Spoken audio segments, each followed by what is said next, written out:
to basically show, yes, we can make the drugs from this stuff.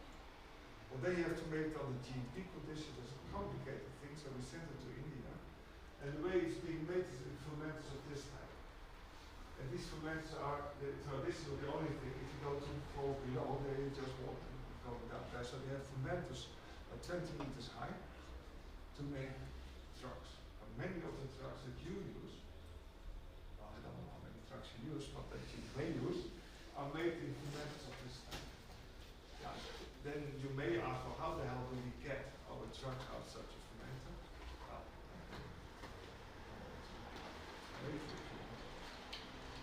but it's an interesting point. The point is that it was already shown in publications that equilibrism is excellent for blood tumors, but not for solid tumors. And the majority of the tumors that we have are solid tumors.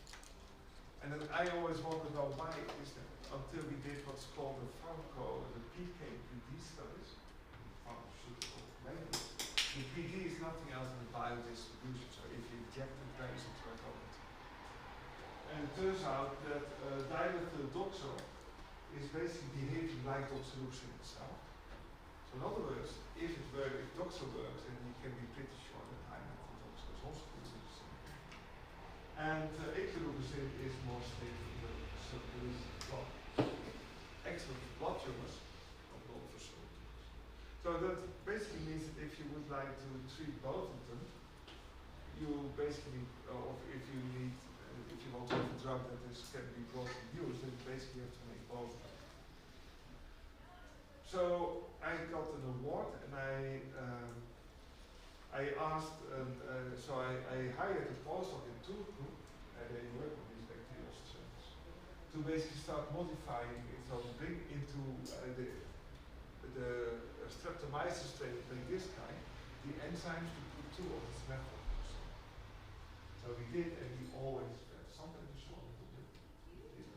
And it turned out, and we finally thought about it really, so we took the chemically made stuff. But actually we have also made actually quite good antibiotic. So in other words, the bacteria starts making it and then kills itself. So that's usually not a very productive scheme. So that is not the way to make it. And what we spent about a year to basically find the synthesis route to basically go from this guy to that. And that is what you need to do if you want to make a kilogram. So in the lab you make 20 milligrams or something like that. That is considerably different from a kilogram. If you calculate back from the lab condition to the kilogram condition with everything, you need a water pool or something filled with compound, with a solution to basically do it. Now that is not what you want to do. So the whole thing is then to bring it back to a small volume. But if you then have an experimental step where you get heat formation, then the whole thing explodes. So it's also very complicated. So you have to find the chemistry route and how to do it, and it's good to talk about it. It took us a year. And yeah, what to do next? So here you can see how we did it. So this home overclave is Dennis. This is Jos, who is from a company who also helped us with basically saying, well, this is what you should do, this is what you should not do. Well, there you have it. Then you have to talk to a company who can make it in the Netherlands. It's forbidden to make large amounts of this compound. There's no company in the Netherlands that has the permits to work with these kind of compounds.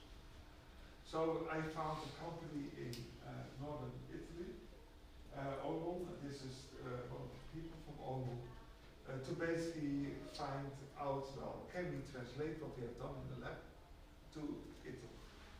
And the answer is yes, and they are currently working on what's called the test batch, which precedes the clinical batch to basically bring this compound together.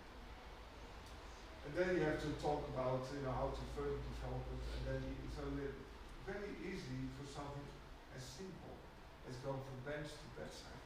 You have a team of 20, 30, 40 people that are all doing their small steps in order to do this. But we are busy with it. So the eclorubicin.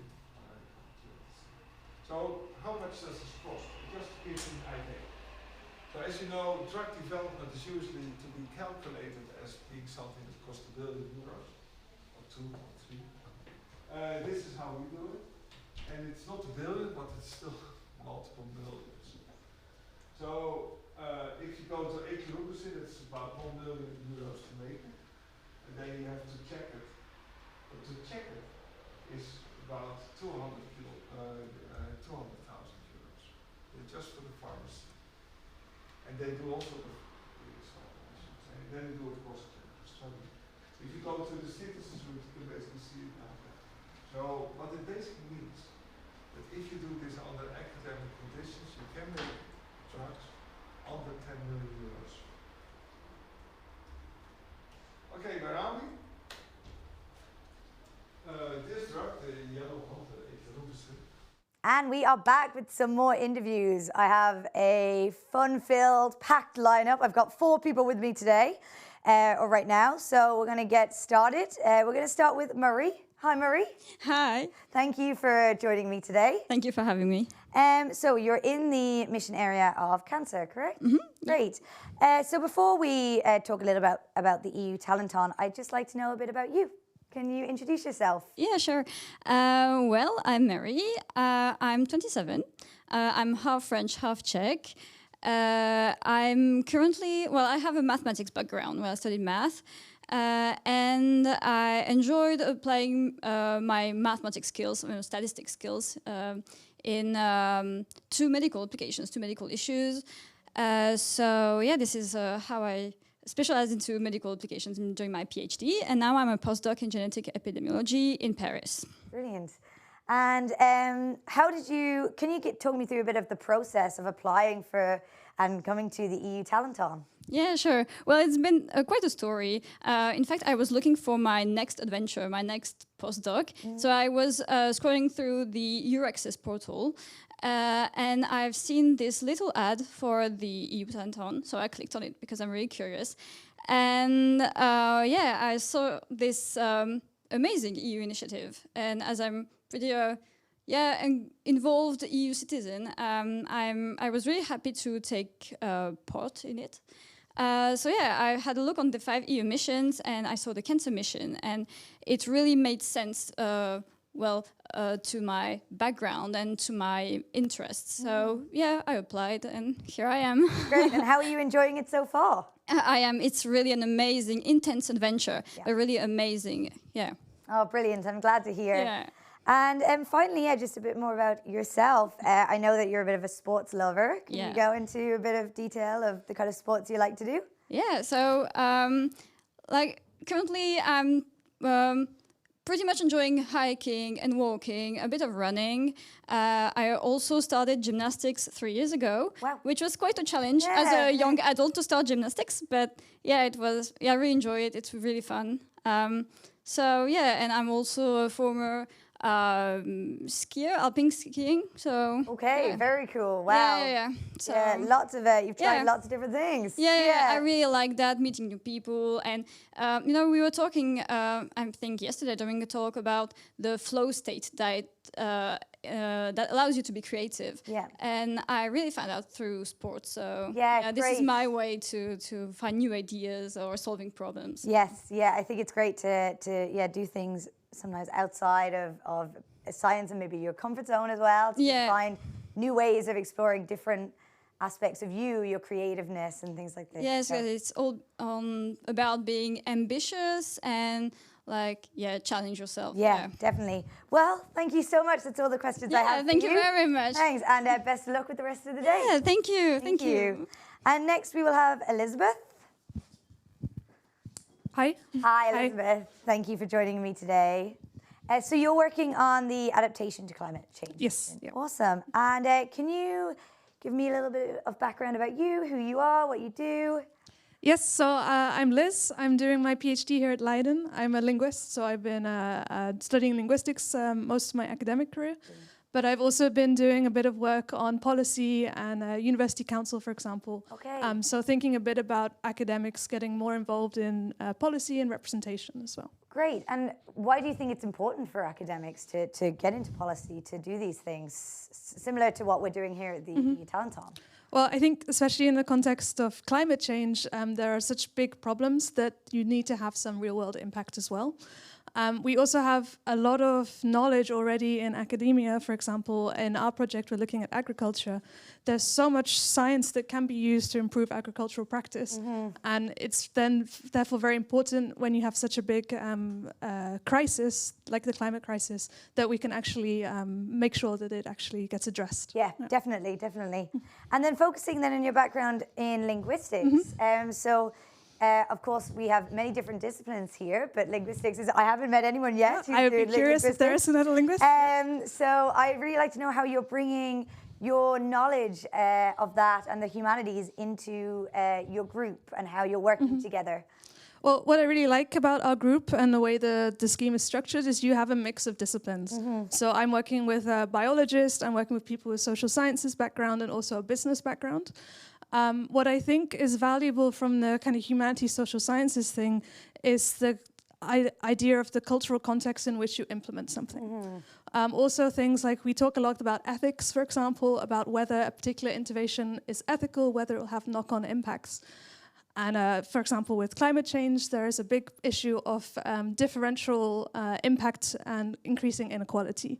So these are the kinds of questions we know a lot about from humanities and social sciences. And it's really important when we look at thinking of ideas to tackle the crises that you also address this kinds of effect on how it will actually impact people. Yeah, that's really, really interesting, actually, because oftentimes I suppose we think, oh, it's a solution to climate change, so it's fine, but really you have to think of the other impacts as well and make sure that it is ethical, that it addresses other problems maybe as well. It fixes things, doesn't cause more issues also. And it's also not just about making it ethical, but it's also it affects the likelihood that it will succeed. Yes, because if somebody doesn't feel personally invested in a project, then they will maybe not adopt it, even if it will actually solve the problem that they are facing. So it's all about that connection with humans and kind of taking that into account when you're making these plans. Brilliant. Thank you so much for sharing your perspective on that. It was really, really interesting. Thank you very much. And yeah, I think that's all the questions I have for you. But thank you, and best of luck with the rest of your time here. Yeah, thanks very much. Thank you.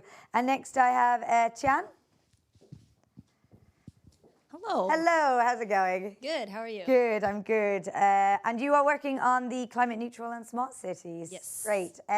Before we go into that, can you tell me a little bit about your background? Yeah, I am from Boston in the US. I went to Sweden, Stockholm, last year for my master's degree at KTH in sustainable urban planning. Before that, I was at Boston University studying graphic design. And that was influenced by me going to Venice and realizing that there's a city that exists in the world without cars. And it's actually really interesting. They have trash collectors or garbage collectors who actually like roll up carts up the stairs and then down the stairs and into boats. And I thought like kind of it translated from this graphical uniqueness into an interest in urban design and urban planning. Brilliant. So that's where I am now. And how are you finding, first of all, how did you find that transition? And how are you using your graphic design now into the transition into your urban planning? I guess there are two ways that graphic design translates into any profession, really. For graphic design, when you study it, it's really about how you communicate information, how you communicate thoughts or emotions or any kind of thing into a visual or into another form. And so when you can learn how to make information accessible, make it compartmentalized and understandable, digestible, then it's much easier for anyone to communicate with other people in various forms, in various ways. So, I mean, doing that makes it easy to translate complex problems into simpler compartments so that academics can translate information for the general public, but also it's really useful, especially in urban planning and urban design, to have graphic design skills when you're pitching projects, when you're introducing specific design concepts, and generally having kind of a professional look to your work, and that applies to any profession that you have. Of course. I know myself that I've tried to make presentations and I have a graphic designer, so I make a presentation, I send it, and it looks great. It look beautiful, and I'm like, how did you do this? Gorgeous. Okay, brilliant. And then just my final question for you, how are you enjoying your time here? How was the first day and a half? Well, I mean, my first experience, this is my first time in the Netherlands. Okay. So outside of the Talenton, I've seen pictures of the cities in the Netherlands, and I've seen, I've read about the bike culture and the bike infrastructure, but I was actually just blown away by the fact that it actually exists. Yep, yeah. As someone who's always wanted bike infrastructure and proper advocates for non-car types of transportation, this was like a dream come true to actually be here. The Talenton is really interesting because it's such a different mix of people, or a diverse mix of people. Yeah. People who are in this kind of startup world, people who are not in the startup world, people who study linguistics, people who are lawyers, people who have a chemistry background, bioscience background. Yeah. And it's just really interesting hearing all of the projects and the perspectives. And for Yeah. example, my group is currently working on a solution that is not at all in my field of expertise, Yeah. but it's so interesting learning about the things that we can do to make the solution happen. Brilliant, brilliant. Thank you. That's great. Thank you for sharing your background and your thoughts on urban planning, and best of luck. Thank you. Thanks. Thanks. And I'll invite my last guest, Eliza. Hi, yeah. Hi, thank you for joining and also for waiting for a little while. Appreciate it. So, you're working in the Restore Our Oceans and Waters, and is this something that is connected to your background, to your work? Yeah, so A little bit? not at all, but I'm an ecobiology. Okay. So I study conservation biology also. Okay. So it's okay. Yeah. Now for my PhD, I'm studying the relationship between some invertebrates in the ocean all over Okay. the world. Yeah. So for me, it's very important to restore our ocean to preserve the species from a biodiversity point of view. Of course, yeah. And do you also then look at, so you said evolution? Yeah. In biology. So do you look then at things from the past as well, invertebrates from the past? So then I understand how we need to also preserve ours now, so that in the future, Yeah. they Yeah, can yeah, yeah. think. Okay, so I can see why it's important to you, of Yeah. course. And what do you think then is the biggest challenge that is facing the oceans at the moment? Is that a bit of a big question, but or one of which that you think is really need to work towards to solve? So we need to identify the real problem. Of course, the microplastics, Yeah, of course, but also the acidification of ocean. Yeah. For me, for example, that I study corals, acidification is a very big problem, but no one cares about it because microplastic in this moment are on the top of the ocean problem. Yeah. So I think we need to better understand Yeah. what are the problems in the ocean and also in the fresh water, of course. Yes, yeah. And then we can find a solution. We are young researcher with a lot of ideas. Exactly. We can find the solution. Yeah. I think we can. I think this is if it's gonna be found somewhere, here is a good point. And finally, I'd like to see just what are you hoping to gain from your experience here at EU Talenton? But I started my PhD during COVID situation 2 years ago. Okay. So for me to be here to share my ideas with other researchers from all over the Europe is fantastic. Yes. Also because I'm the only one biology Yeah. researcher in my team. Yeah. I think also all my arena. So it's wonderful to listen people from that talk about the same problems from another point of view, like engineer or chemistry. Yeah. So I'm very happy to stay here. Great. Well, we're very happy to have you, and thank you for talking to me. Thank you That's too. all the questions I have, and we'll be back soon with a few more interviews. But until then, thank you very much to my 4 lovely interviewees. For city that prevents activity while the case spread. That's a nice movie.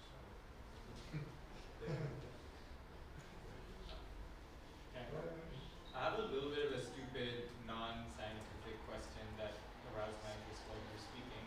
But from what I could hear, kind of cooperation and contact between and collaboration between not just different fields but different countries is quite important in this kind of research. Where do you think we are currently? How do you think that can be improved? Yeah, no, so in a sort of ideal world, given also the importance of patients, so let's put it first, not the importance of companies or governments or so. Of course, there should be collaboration without any funding. Absolutely.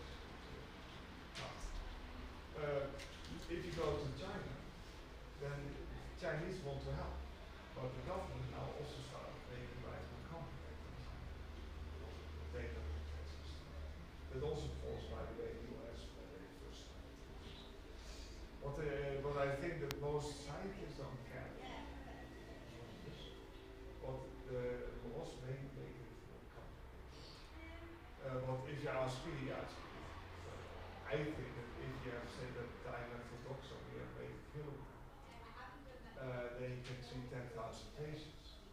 Just start collaborating with anyone. Some as long as a good collaboration, basically it's a clinical trial should be properly done. Now what the China has, for example, India is a similar case, and there are many other countries, are patient numbers.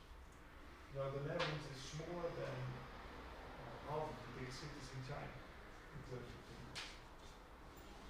And we have 8 academic centers, even they don't collaborate very well. And let alone the local hospitals. They have one center with more patients. So a clinical trial can be done like that.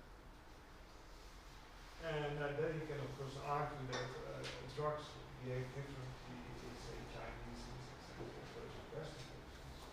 Well, if it works well in China, then it's already one thing, but I think generally speaking, that's not a big issue. What it basically means, first of all, we have to know each other. And second of all, we have just have to, and I can tell you, for the people who find stories also, people in Varenhuizen, they give basically lunch. And I think it's cool. We can learn a lot by just simply talking to people across frontiers.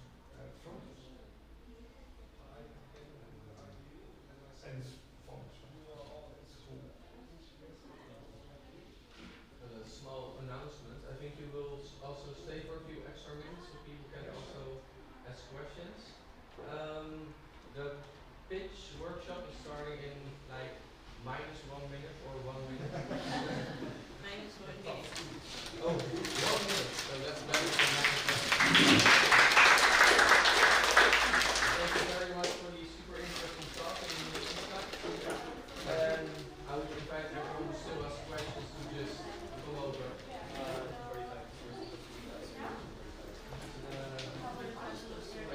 Should probably go to the pitch workshop.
And I am back again with some more interviewees. This time I'm first with Sarah. Sarah, hello. Hi. Thank you for joining me here today. So your mission is the adaptation to climate change, that's correct? Yes. Great. So before we talk a little bit about yourself and also the Talenton, could you tell me a bit about your background? Well, I mean, I think I bring somewhat of a different background of what we expect here at the Talenton. Definitely a lot of people with a more background in science and numbers. I am more in the policy side of things, governance, human rights, and more in the political science field. Yeah. So yeah, it's definitely looking at adaptation and climate from more of a social perspective, behavioral perhaps. Yeah. So yeah, there's also that angle that it's pretty interesting and we're developing in our project. Oh, great. So it's really nice then that because obviously your team then are using your skills as well in that area, and you know that could bring an edge to your team. Exactly. Yeah, great. And focusing then, as you said, on your more political side, I know that activism is very important to you. So could you tell me a little bit more about the work that you do or what you're interested in and why it's important to you? Yes. My professional background has been in NGOs.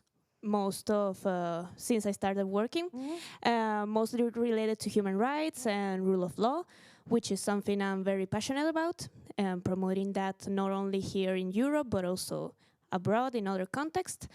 And also trying to include that in the project and how can we empower local communities and involve them.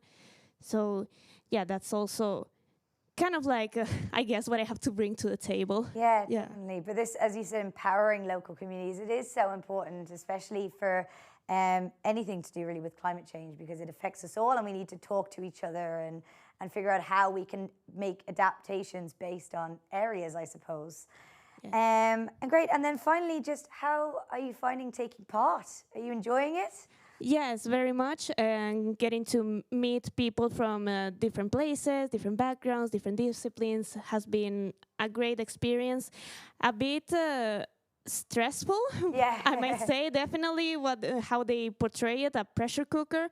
Yeah, we were definitely yesterday in very much the deep part of the of the project, but now slowly getting back up. Oh, so I'm glad to hear. Yeah, yes. You're back on up. Yes, exactly. Brilliant. But overall, a great experience and just very lucky and fortunate to be here. Well, we're really happy to have you here. Yes. And thank you so much. That's all the questions I have for you. Thank you. Thanks. And good luck with the rest of it as well. Yes. And next I have Maria. Right. Hi, Maria. Hello. It's a pleasure to be here. Thank you. Thank you so much for joining me. And you're working on the mission of climate neutral and smart cities. Yes. Great. So could you tell me a little bit about yourself? Sure. I come from Bulgaria and I currently work at an institute for big data called Big Data for Smart Society. And I'm in the Department of Future Cities, which is really closely related to my mission. Right. And there I mainly focus on simulations of the physical environment like wind flow, air pollution, dispersion. And the whole idea is to help authorities make informed decisions because it is very important and all the decisions should be based on data and on science. Wow, great. So you're really working with other stakeholders to kind of improve, I suppose, how things are done within the city. And brilliant, brilliant. Yeah, and also with citizens, because citizens' awareness is also very important. Yes, yeah. And how do you, what kind of projects do you do to make citizen awareness, or how do you do it? How do you tell the citizens what you're doing? We are creating a city digital twin. It's like a digital copy of the whole city with all the semantics inside. With you can make simulations there of the wind flow, but you also have data about like a 3D models of the buildings. You have demographic data. You can input supply and demand of different services in the city. For example, here you need a kindergarten or you need a school, and you can test whether it is the optimal position for this school. Oh, great. Wow. That sounds very useful. Yeah, so you can optimize basically everything. Yeah, brilliant, brilliant. Sounds like a really cool project. Yeah, and people can just log in this platform and visualize it. Ah, so it's quite accessible as well then. Yeah. Great.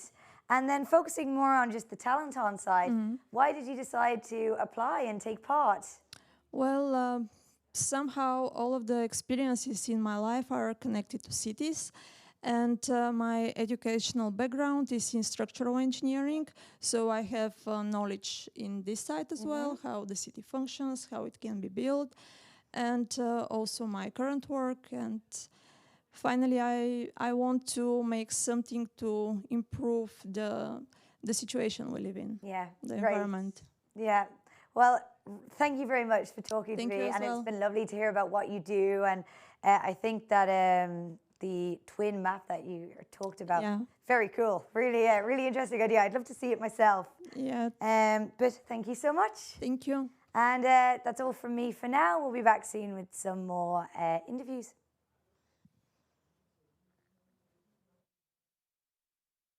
Ping me one more time and we'll eventually find time to chat. So, now we're going to go into the art of pitching. A very important skill for all innovators and entrepreneurs and really all human beings, because we communicate a lot in our lives. No matter what career path you choose, you will need to be able to communicate what you're doing and who you are in order to get people to want to help you, to invest in you, to give you a job, to promote you, to want to date you. So we use pitching skills in all areas of our lives. And certainly if you decide to become an innovator or an entrepreneur, you will find yourself pitching all the time. Who are we pitching to? Who are we pitching to in general? Customers, so they will buy our products or start using our services. Investors, so they might invest money in our business. Yes? Who else? Anyone who might listen in order to get what? In order to share information. Right? Feedback on the idea, new input, maybe new doors will open, right? This journey is very unpredictable. And you will find yourself talking about your new venture all the time, right? You're at a coffee shop with a friend, and next to you is somebody who might overhear your conversation and could help change your life by investing in your business or sending you an introduction to somebody who can fundamentally change the trajectory of your business. So it's very unpredictable what can happen, but one thing is for sure, the more people you talk to, the more evangelizers you're going to have out there, opening up doors, talking about your business. And that's why it's so important that you can tell the story that other people can repeat. Right? We want to present our business in a way that's memorable, so other people remember what you're working on, so they might someday want to buy your product or sign up for your service, or when they're in a conversation with a friend 2 years from now, they'll remember, oh, you should talk to this startup. Right? You hear me all the time, we're talking about your projects, and like, oh, I have a friend who's working on something relevant, you should check this out, or I was just working with a team, and it's like, oh, a friend of mine built an app that was somewhat similar, or I've heard of this, but I would only be able to reference that if it was memorable what they were doing, right? So you're trying to achieve that. So entrepreneurs are always pitching to investors, to customers, to potential partners for your business. The first time you call up like a Walmart, or what is the equivalent, some like large potential partner, are they going to answer the phone? Are they going to want to work with you? Like, no, you're some scrappy little startup. Like, what can you do? They're going to hang up on you and tell you to go away 1,000,000 times. Are you going to give up? No, but you're going to reframe the pitch somehow, right? You're going to test out a new value proposition. Maybe I have this other angle that's going to make it more valuable to them, right? So we change the pitch depending on our audience. Some investors are going to be more impact-focused investors, and they're going to focus on how are you making the world a better place, whereas other investors might be more, return on investment type focused, and you want to focus more on the financials and how you're doing good, but you're also making money and you're going to get your money back and all that stuff. So the pitch changes depending on your audience, but we'll go through some of the general elements of your pitch, and of course specifically relevant to Talenton. Hi and welcome back everyone. We have Ines here with me for another interview. So hello, Ines, welcome. Can you introduce yourself? Yeah, sure thing. So my name is Ines Silva Santos, I'm Portuguese, and I'm currently finishing my master's in electrical and computer engineering. That sounds very interesting. And how did you find out about this Talenton? Well, luckily my girlfriend found about it something on Instagram, and she showed it to me. It looked super interesting, and I fell in love with the mission arena that is related to the seas and the oceans, because from where I come from, the sea is probably the most important thing. If you go to Portugal, everything is about the ocean. We had an Expreneur in 2000. The theme was the ocean, so it was a no-brainer for me. So do you think with your team in the mission arena you can come up with a good solution for the mission?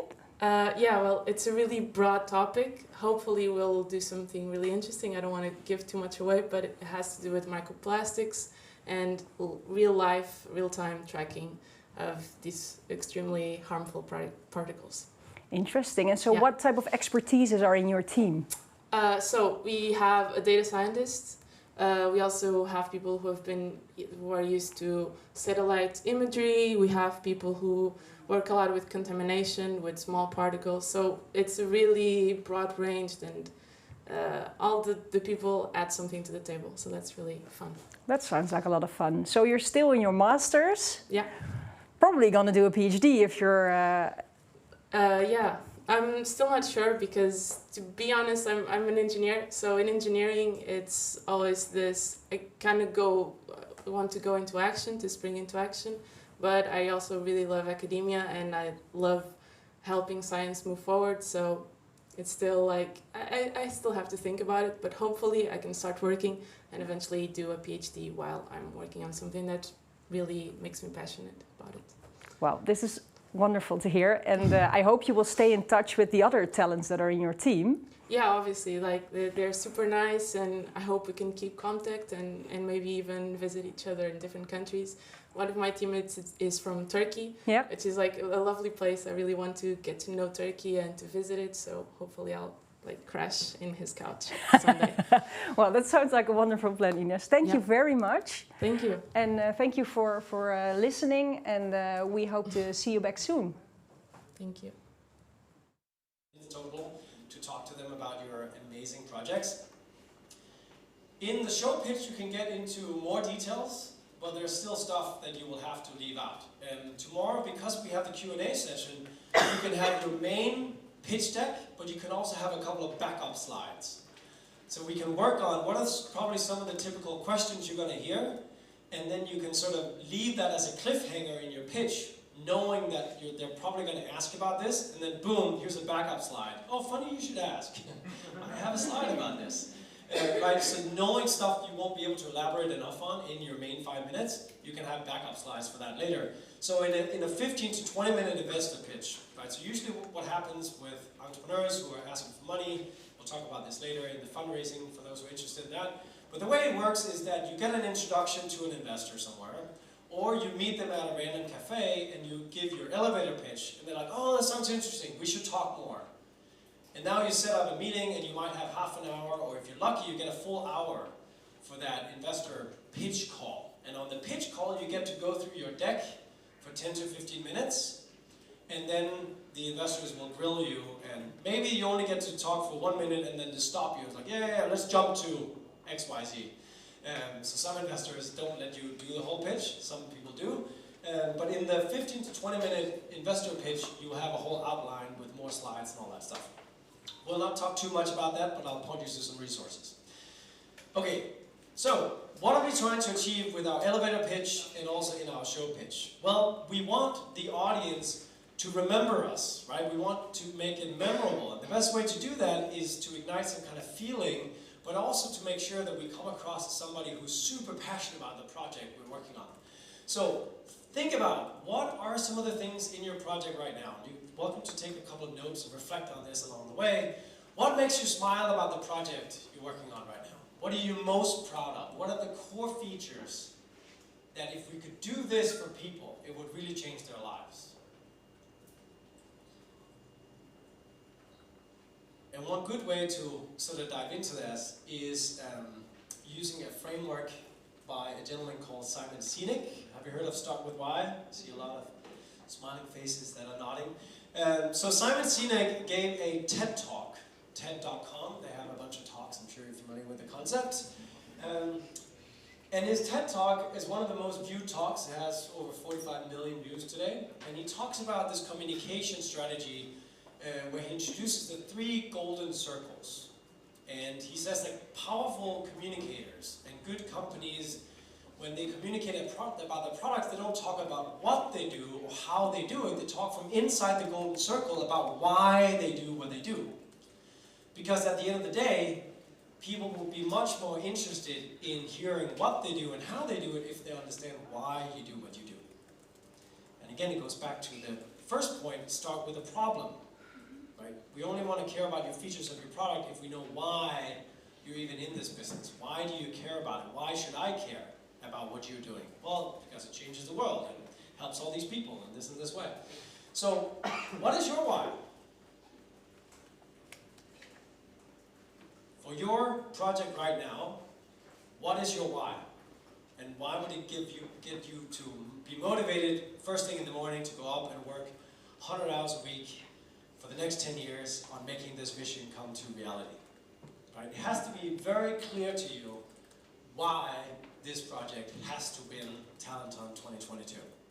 Right? Why the investors should bet on you and invest in you and award you the first place. So that's a pretty key point, and for me, I feel like the easiest way to define this why, it's ultimately about the impact we can create, right? It's about this grand vision of helping people's lives and helping planet Earth and make sure all these bad things don't happen.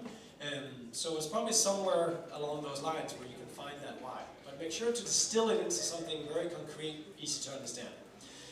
So one thing that a lot of people struggle with when they're pitching is to make sure to communicate what you're doing and how you're doing it and how it's different in the very first minute of the pitch. The worst thing you can do is people sitting back in their seats after 3-4 minutes and they're still like, so what are you doing? Right? It happens a lot. Even people have tried to practice their pitch, but they still suck at communicating the core aspects of their idea because you're so immersed into your project that it's so obvious to you what it is you're doing, but it's not obvious to the audience. So one technique that I've come across is a tool called Mad Libs for pitching. So I want you all to grab pen and paper right now. And a guy named Day2-3, who started an institution called Founders Institute, will introduce this little tool for us. So I'm going to play a short video where he gives a couple of examples of how to use this model. And then I challenge you to come up with the opening sentence for your project. And not to say that you have to use the opening sentence when you're pitching tonight or when you're pitching tomorrow, but maybe you want to use some version of this because it's very powerful. It's also surprisingly difficult to distill the entire vision of your project. What are you building? Who are you helping? How are you solving that problem? And what is the secret sauce? It's like the unique value proposition. How is this 10 times better and different from all the other solutions out there? If you can distill that into a single sentence, you're well on your way. Because then immediately people will understand, okay, I'm now tuned into what you're doing, the problem you're solving, the customer segment, and sort of understand elements of the solution and how it's different. Now we can spend the rest of that time really understanding all the details of your project. So the way I use this for entrepreneurs is like, you come to Silicon Valley and you're pitching to investors. It should be that no matter what kind of conference you go to and who you're speaking to, and even no matter how nervous you get, like I wake you up at 2 o'clock at night and it's like, what is your project all about? And this is like the first thing that comes out of your mouth. Is like, oh, my organization is developing XYZ to help this audience solve this problem with this thing, right? It's on the back of your mind. It's the first thing that comes out, and then you're well on your way. Okay, so check this out. He's a little annoying to listen to, but there's some good insights here. So.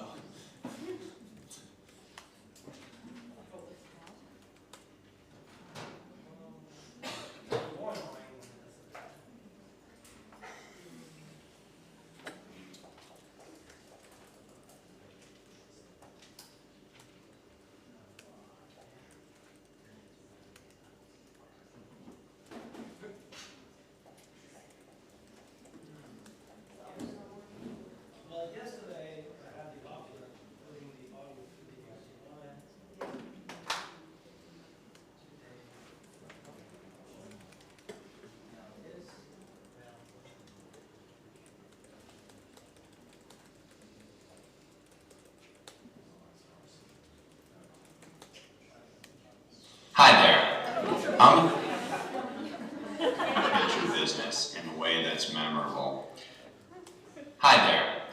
I'm here to talk to you today about how to pitch your business in a way that's memorable. And I'm going to give you a technique that I call Mad Libs for pitching. So every good pitch, whether it's an elevator pitch, a 3-minute pitch at an angel forum, or even a 20-minute pitch at an investor, starts with a strong opening sentence. And I can't stress to you how important getting this opening sentence right is. So let's take a look at a model, essentially a Mad Libs model. My company, insert your company name, is developing a defined offering to help a target audience solve a problem with secret sauce. Sounds easy enough, right? Well, it's not. Most entrepreneurs mess this simple exercise up. So let's take a look at an example. My company, Socialista, is developing a social utility to help female consumers find deals online faster. Not so bad, not great. Let's look at ways to improve it. So we're going to start with the offering. Now, the first thing you need to do with an offering is be incredibly specific about what you're building. So it's not a social utility, because that could be a power company for all I know. It's an e-commerce site, right? That's a much clearer way of saying what you're making. You want to avoid buzzwords. I've actually heard someone say mobile social CRM. It's an iPhone application, right? You don't need to litter your pitch with buzzwords. And you want to avoid adjectives. Don't say something like revolutionary service. Say what it is, back-end software. You don't need to embellish what you make, just say what it is. So next, let's take a look at the audience. Rather than saying female consumers, which is a type of demographic, try and be more specific, such as new parents who are female, or even 18 to 25-year-old female parents. But the more specific you are, the better it is, the more it makes you look like you understand your business. You want to specify your market, so rather than saying something really broad and undefined, like artists and musicians, which could include jugglers for all I know, you want to say unsigned alternative and electronic bands, for example.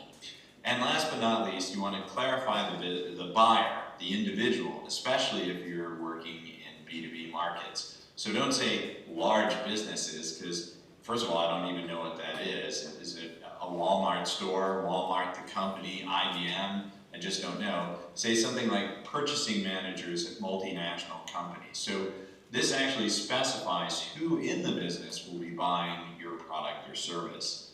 So now my company, Socialista, is developing an e-commerce site to help new parents who are female. Hello and welcome back, everyone. Right now I have an expert with me who was aiding people in the mission of cancer. So with me is Professor Sjaak Neefjes. Sjaak, could you introduce yourself? Yeah, well, I'm Professor Sjaak Neefjes. And a professor in? Oh, sorry, yeah. So I'm a professor at the LUMC in Leiden. And the official chair is chemical immunology. That is basically combining chemistry and immunology. And the aim, of course, is to bring chemistry in the field of immunology, but also immunology in the field of chemistry. And, well, they can learn a lot from each other, but it's also great to bring new opportunities in different fields. And how did you get involved in the Talenton as an expert? Yeah, no, first of all, I was asked, and I didn't really think too much about it, but when I learned the people that are active here, the bright young minds, I'm really impressed. And so it's really fun to talk to them, to discuss it. And what I found exciting for me is that while I gave the talk and also following the questions that were there, that I realized that they were really thinking very deep and very smart about these issues. So I'm really excited, it's really cool. So you have an idea that there might be some really cool ideas coming out of these teams. Yeah, and I think that, you know, what's very important in general in science is that young people think about interesting problems. Because one important reason for that is that young people don't have built up dogma. Whereas, you know, old people like me, we have a lot of dogma. We think that we understand how it works, but we can be pretty wrong. Yeah. And people that think without dogma come to very interesting solutions. And then, of course, you have to test whether or not it's correct. But if that turns out to be correct, they have done a really very important step in science, namely breaking dogma. Yeah. And that's how it basically moves from one step to the next step. That's progression. Well, that sounds. Do you have any tips for these, for all of the missionaries, for the teams who have to give pitches tonight? Yeah. Well, first of all, what's always cool is when people are enthusiastic. And I think what I noted here is they are. So that's a very important point. You have to, science of course is work. It's hard work. It's frustrating, but it's also fun. Yeah. The fact that young people and also older people are allowed from society to think about problems that are basically very complicated puzzles, to basically come up with solutions, to test them, to basically are allowed to work in a sort of playground, if you like. Yeah, that's great. And I think that young people should not be worried about the complexity of science. They should basically think, well, this is cool, let's go for it. Well, yeah. I think that's a good message to keep in mind. So thank you very much for taking the time to be an expert and to give this interview. And we will see you back soon with some new interviews. We could hunt and how and all that stuff. So we learn through stories, and stories are stored in the long-term memory. That we sort of, in our brains, we have short-term memory and long-term memory. Probably some neuroscientists here will know a lot more about this, but the long-term memory, very simplistic way, it's like the big hard drive where we can store things forever. And then we have short-term memory is like cache on a computer. When new stuff comes in, we need to get rid of some of the old stuff. If you want to store your pitch on the big hard drive in your audience minds, you need to use storytelling, where they can emotionally connect with it and they start seeing images of how it would be for them if they were impacted by that problem. And so they truly get to empathize with your user, and they agree with you that the problem you're solving is incredibly important. Then they will care enough to remember your pitch, and they will care enough to come up and want to invest in you and help be part of this mission. And it's not just when you're pitching to investors, but also to future employees and co-founders and everyone else, right? You want to create a movement around what you're doing so that other people want to contribute and want to refer people to support you and all that stuff. So generally, eventually, people hate pitches and product ideas, but they love stories. So if you can start your pitch by exemplifying, with just one example, with one use case, not everything you're doing and every way your product can be used, but one use case on how people are suffering from this problem today, and how if your solution existed, it would dramatically impact their quality of life. Or it would dramatically impact the speed in which we can remove microplastics from the oceans, or whatever it is you're working on. So try to come up with a story. It doesn't have to be super complex. It can be made up, even more powerful if it's something that relates to you. It's part of your story and your DNA, because people will then really be able to connect with that. But try to come up with a story. Okay. When describing your problem, use a story. When describing your solution, Steve Jobs was famous as a storyteller. Do any of you remember how he described, how he pitched the iPod for the first time? He took it out of his jeans, and what did he say? 1,000 songs there, right? 1,000 songs in your pocket. Exactly.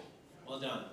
Right? Instead of saying, oh, here is 5.12 gigabytes of music, ladies and gentlemen. 5.12 gigabytes. Right? For you, scientists, that probably can translate into something useful, but for most people, it makes no sense. Right? That's a feature. Okay, so the golden rule in communication and in marketing is that features tell, benefits sell. So when we're thinking through our products and we're inside our little cocoon of working on our stuff, we're very excited about the features that we can offer. No one else gives a shit about the features. Customers don't care about the features of the product, they only care about themselves and their problems and the benefits potentially that you can provide them with if you help solve their problem for them. But they don't care about your features. So we need to translate the features into benefits. That is what will resonate, and that is why people can see why this is making things better. So features tell, benefits sell. Okay, what are these funders, what will they care about? Funders, investors, impact investors, the jury members. They care about two things. Return on investment? Yeah. Low risk, high return. Low risk, high return. So your job is to de-risk the opportunity by showcasing that it can be done and that you can do it. So there are different ways of de-risking the opportunity. What are some of the ways we can do to make people believe that you can actually build this and it will actually work? Show some validation of the idea. That you've done your homework, you understand the market, you understand the customer segment, and that the product idea you have seems to resonate with your audience, right? So that's why I'm pushing you constantly. Go out, pick up the phone, try to talk to some of these stakeholders and key influencers and potential customers, because that is really, really powerful proof that you've done your homework and that people are interested. What else can we do to de-risk the opportunity? Have you done this before? Yes? Right, so who are you, right? We want to see that this team is credible, right? We want to see hear some of your credentials. And if you're first-time founders or inventors or innovators, there are other things you can do to boost your credibility. You can get very credible advisors to join your advisory board. You can have mentors who are using some of their credibility and it will rub off on you, right? So if you're a first-time founder, really valuable to have highly credible advisors, because if they trust you, maybe this other investor will also trust you, right? So anything you can do to build social proof and get some of that credibility is really useful. So you want to do everything you can to de-risk the opportunity by showcasing that you understand the market, you understand the users, you've done the homework. And in terms of risks, there are two types of risks. There's product risk and there's market risk. Which one is riskier? Market risk, right? Market risk is, should we build it? Product risk is, can we build it? And with all the smart people we have in the room here today, and all the amazing technology that is available to us today, we can build pretty much anything. Not everything, but we can build a lot of things. So the riskiest aspect is, should we build it? Is there a need for this? Do people care about it? There's, like most products that are launched, don't fail because they couldn't build the product, they fail. Dus daarom heb ik altijd een beetje pesthekel aan die projectaanvraag waar je al die milestones van begin tot eind van Francesca, hello. Right, hello, good morning. Thank you for joining me. Thank you very much for the invitation. Yeah, of course. So if you could tell me a little bit about yourself, introduce yourself. Yes, I'm Francesca Mauro. I'm from Rome, so from Italy, and I'm an environmental engineer. At Sapienza University of Rome, I'm carrying out my PhD project, which is on the safety management for workers involved in illegal landfills, because as you know, illegal landfills are a common European problem. So we are carrying out this research project to protect workers which are involved in the operation. Okay, so it's focused more on the worker side, the human side of these operations. Yes, because many times we think about contaminated sites only from an environmental point of view, and it is also important to protect human health and to protect workers from risks. Yeah, of course, of course. It's a really nice thing to be looking into, I think, and working towards. And your area is the soil deal as well. That's your mission area. So I suppose your work kind of helps with that a little bit as well? Yes, of course, because when you are going to think about safety management, of course, you need to be aware what are the environmental issues of contaminated sites. And as you know, contaminated sites are one of the objectives of the European mission on soil. So, of course, my research is really important for this point of view. Brilliant. And I'd also like to ask you why you decided to take part in the Telethon. Because the Telethon is the first event for youth, and it is a very pleasure to meet other young people like me from several European countries. Yeah. So I think it's a unique opportunity to meet young researchers.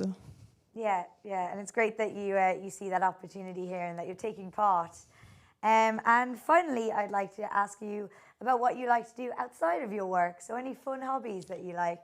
Yes, I have got one hobby, which is modern dance. Oh, really? Yeah, I'm a dancer since I was 6 years old. Yeah. So I have this hobby. Great. And do you like to perform, or is it just more for yourself? No, I was also in competitions, dance competitions. Great. But of course, now I'm older, Yeah, so yeah. I Still prefer to do it on myself. Yeah, but still, this is now a competition, so maybe the competitive edge can kind of come in a little bit, you know? Yeah. Well, thank you very much for talking to me and sharing a little bit about your background. It was really lovely. Okay, thank you very much. Thank you. Bye. And next we have Stephen. Hi, Stephen. Hi, great to be here. Thank you. Yeah, thank you for joining me. So if you could also tell me a little bit about yourself. Yeah, so I'm Steve. I'm originally from the UK. I think my accent gives that away. But I've spent the last 5 years in Belgium working on my research, which is in biomedical science in cardiovascular disease and heart failure, which has absolutely nothing to do with the mission area I'm here to do. So part of the reason I'm here is sort of my side hustle from work is I'm really big with science communication. Absolutely love getting out, talking about my research, but also setting up spaces exactly like this. This is brilliant to help other people talk about their research. Because I found early on in my research career, there was really very few opportunities for young researchers to get out and engage with the public and really hammer home the messages of their wonderful and really exciting research. And I feel that there's big opportunities being missed. So, yeah, so I've been trying to set these spaces up and... Brilliant, brilliant. Wow, and what sort of projects have you been working on, or what sort of spaces? Yeah, so some of the more famous one would be the Pint of Science Festival, which... was a festival that started a few years ago in the UK, originally from a bunch of neuroscientists who just went to a bar and put on a few talks in a bar about neuroscience, but it's expanded into a worldwide festival across nearly every university town now has a team that developed this festival where we take researchers and we put them in bars and we fill the bar up and they get to listen to a cool night of research, and I really enjoy being part of that. That's really fun to see and to help the researchers get their pitches right and to help the public to like get to the right events and that's really exciting. And at the same time, I do a lot in podcasting. So I've done a couple of podcasts where I talk about my own research, but I also help edit and develop a podcast from the Science Basement. Go and look them up. They're an outreach organisation based at the University of Helsinki. I met a bunch of people from there in Berlin last year. I've never been to Helsinki. I would love to go. But the one bonus about the pandemic is we now do everything remotely. So of course, yeah. I'm able to like edit. So it's a platform where young researchers can come on and in an environment very like this, they just have an interview with some really friendly hosts and they talk about how their research is impacting society. And then I get sent this raw file and edit it all together and we send it out, and it's a really good way of disseminating research ideas in a different manner, or at least I think that. So. Yeah, great. No, I think it's brilliant. And I think podcasts are up and coming. Everybody now listens to podcasts, and I think it's a really great way to meet people. And especially now, perhaps in the Talenton, you'll have lots of new people to interview. So if you want to be on a podcast, you know who to talk to. But yeah, and so my last question then is more so, you said that your research area doesn't really have a lot to do with the mission that you're working on. But are you then working more from this are you coming in with more of a science communicator perspective, or are you also bringing in some of the knowledge that you have just from being a scientist as well? So yeah, so it's a combination of all those things. I'm very lucky to be in a really great team, and we have a vast variety of expertise. And so I bring some of my classical biochemistry background is applicable to waters and oceans, so that's a really useful start point from a scientific point of view. Yep. And my communication skills and networking is also quite useful. But it's been a really good experience, and I'm very passionate about so it's not my job as a researcher, but I'm often out swimming, doing water sports. I love to run along the river in Leuven. And I really see the degradation of our waterways and coastlines, and so it's something I'm really passionate about, and just trying to bring that energy to our team, and use whatever skills I can get from the back of my mind that I've been trained at to solve these problems, because they need solving. Yeah, 100%, and it's really nice. Thank you for sharing your personal experience as well, and the reasons why you're kind of pushed to do this also. And continue up the awesome communication work as well. It sounds really cool. Cheers, thanks very much. Thank you. So that's all from me for now, but stay tuned for some more interviews a little bit later on. And also for the gentlemen, and I speak from experience, make sure your zippers are up and you don't have like a white shirt sticking out. It sucks to come home from a 2-hour networking event and you realize that, yeah, there was something really bad with your clothing. So check yourself in the mirror so you feel confident about that. No one told, no one told. Yeah. So the other thing, I think this goes back to a previous point, where like this exercise of like pitching the rubber ducky or pitching your grandma, like simplify the message. Don't assume that the audience understands what you're talking about at all. So simple is better. You want the audience to feel good about themselves. So even if you're repeating something they know, we as human beings, when we hear something we already know, we're like, oh yeah, I'm pretty good, I'm pretty savvy, I already knew this stuff. Like, sort of like kids, they love to hear the same story because they feel good about it, but it works for grown-ups as well. What we don't like is feeling like somebody's talking over our heads. If we feel dumb, we're just gonna tune out as a self-protection mechanism. And the same thing for these jury members. Some of them are very savvy, but they might not know everything about your idea. So just make sure, start from the beginning and even mention some of the stuff that are pretty basics. Okay, I'm almost done here. So, what affects the audience the most out of these? Non-verbal. And someone's like, I don't think that's exactly 55%. Yeah, you might be right. These numbers are pretty generic, but non-verbal is probably the most important thing that the audience are going to judge you based on. It's unfair, but it's how it is. And the next thing is like words, voice, intonation, and then we have 7% of the words we use. What does that mean? What do you spend 98.5% of the time on when you're preparing a new speech? You're like working on the script, it's like, no, I shouldn't use that word, I should use it down here, it's like, it's script perfect. And then you read it through, not even out loud, but read through the script a couple of times, and then you're ready for your speech, right? That's how most of us prepare for a talk. It's not a good idea, because the audience won't remember the words you use, they remember what?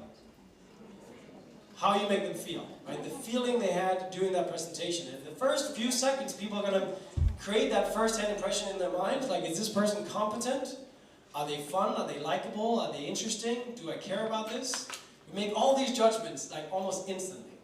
So think about how you enter the stage, how you enter a room, how you pull out your chair, that first date, or whatever it might be. Like, all those things are incredibly important. So, the body talks. It's not just what we say, it's how we say it. So how do we handle ourselves up on stage? It can be a little tricky. So I'm going to try a couple of different exercises with you here. The first thing I want you to try to do is try to stand up with me here for a second. Everybody stand up.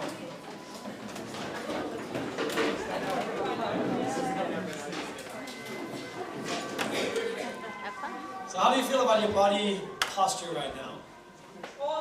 Awesome. Love the compliment. Some people have their hands behind their backs, in general, ready for the floor. That could be an approach. Some people have their hands in their pockets. Why is that not a good idea? What's that? You're hiding something, right? You don't come across as trustworthy. People will instantly judge you, and the best way to build trust is to show the palms of your hands. So you're showing you're not hiding a weapon. So this is how you're building trust. Don't do it too much, then you're going to come across as a preacher. But don't put your hands in your pockets. So one aspect, you come across as somebody who's hiding something. What else? Too casual. It's too casual. You come across as somebody who's like, yeah, you know, I'm building this $1 billion business, all right. You should probably invest or give me a price or something. Or some people might have coins or keys in your pocket. You start playing around with that on stage. Doesn't look so good on stage. No, you don't want to do that. And it also gives you really bad posture. Right? So hands out of your pocket. So what do we do with them, Henrik? Well, you find some place comfortable above your waistline where you can keep your hands under control when you're not using them. Right? Up to you, whatever you feel like is comfortable. Then you can use your hands to point to a side. You're welcome to talk with your hands. Do we have some Italians in the room? I try not to be too Italian. It can also be pretty distracting. Right? But you're welcome to use your hands in a natural way. And then you can come back to this posture out of their pockets. So you can come back to this comfortable position. So, what do we do with our legs? We stand in one spot. You don't want to be pacing too much. It's like highly distracting. And also, especially some of the women in the crowd. I know some guys do it too. And I do it sometimes too, but I look particularly stupid when I do it. You tend to think that, oh great, I'm on a stage. I should probably showcase how much I can like wrap my legs around. I don't feel like I want to show that. And you're standing like this, like you barely balance, and it doesn't look great. And you're like confusing yourself because 20% of your brain have to focus on just standing up straight. So shoulder wide space between your legs. And then stand up straight. Like not full Schwarzenegger, but like a string is pulling you up. So you're like proud of what you're presenting. You're proud of who you are and the project you're creating. And you can just stand here in this space and you feel grounded, right? You take a deep breath. It's amazing the power of the breath. It has that ability to just ground you and instantly cool you down, cool the nerves, get things under control. Don't be afraid to pause along the way. Like the audience are just going to reflect on the last point you made and they're going to think it's intentional. And it really grounds you to keep things under control. So take a deep breath and everything's going to be fine. Great. And then you stand in this position, you can just stay in this position. That's great. However, if you have the ability to have eye contact with the audience, and if it's a big room, try to focus on the different corners in the room. Certainly don't talk to your slides with the back to the audience. Right? You want to address the audience, and if you don't like having eye contact, if that makes you nervous, just focus on people's foreheads. They think you're having amazing eye contact, but you're actually just focusing on the forehead. So that can be a little trick. Okay, so those are some of the key things. Don't sit down yet, because there's something called power posing. Have you heard of power posing? Yes? Who can explain power posing? Why do we do it? What is it?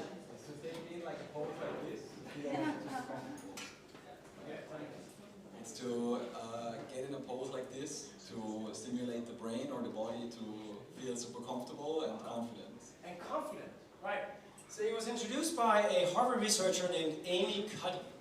And she did some research, and it was later criticized, but then later she did more research and it came up with the same results. That you can be up to 30% more convincing if you've done some kind of power pose prior to getting up on stage, prior to entering the room at a networking event, prior to going to an exam or a date or whatever it is you're trying to do. Right? So you hold this like hyper powerful position for like 30, 40 seconds. And it's up to you whether you want to do Wonder Woman or Superman. You can even do it sitting, actually, prior to a Zoom call, like a hyper, like powerful pose. And by taking this kind of position for a little while, you boost your testosterone level, right? The hormone that makes you more powerful, aggressive, ready to go hunt and conquer the world. And you lower your cortisol level, the hormone in the brain that makes you nervous and anxious and depressed. It's pretty wild. The best type of power pose that I've come across, are you up for trying that? It's very awkward, but also very fun. So the way it goes is that we start by taking our hands above our heads and then we snap our fingers like this.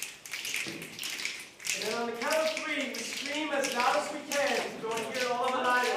Yes, yes, yes. Okay? Come with me, people. 3, 2, 1.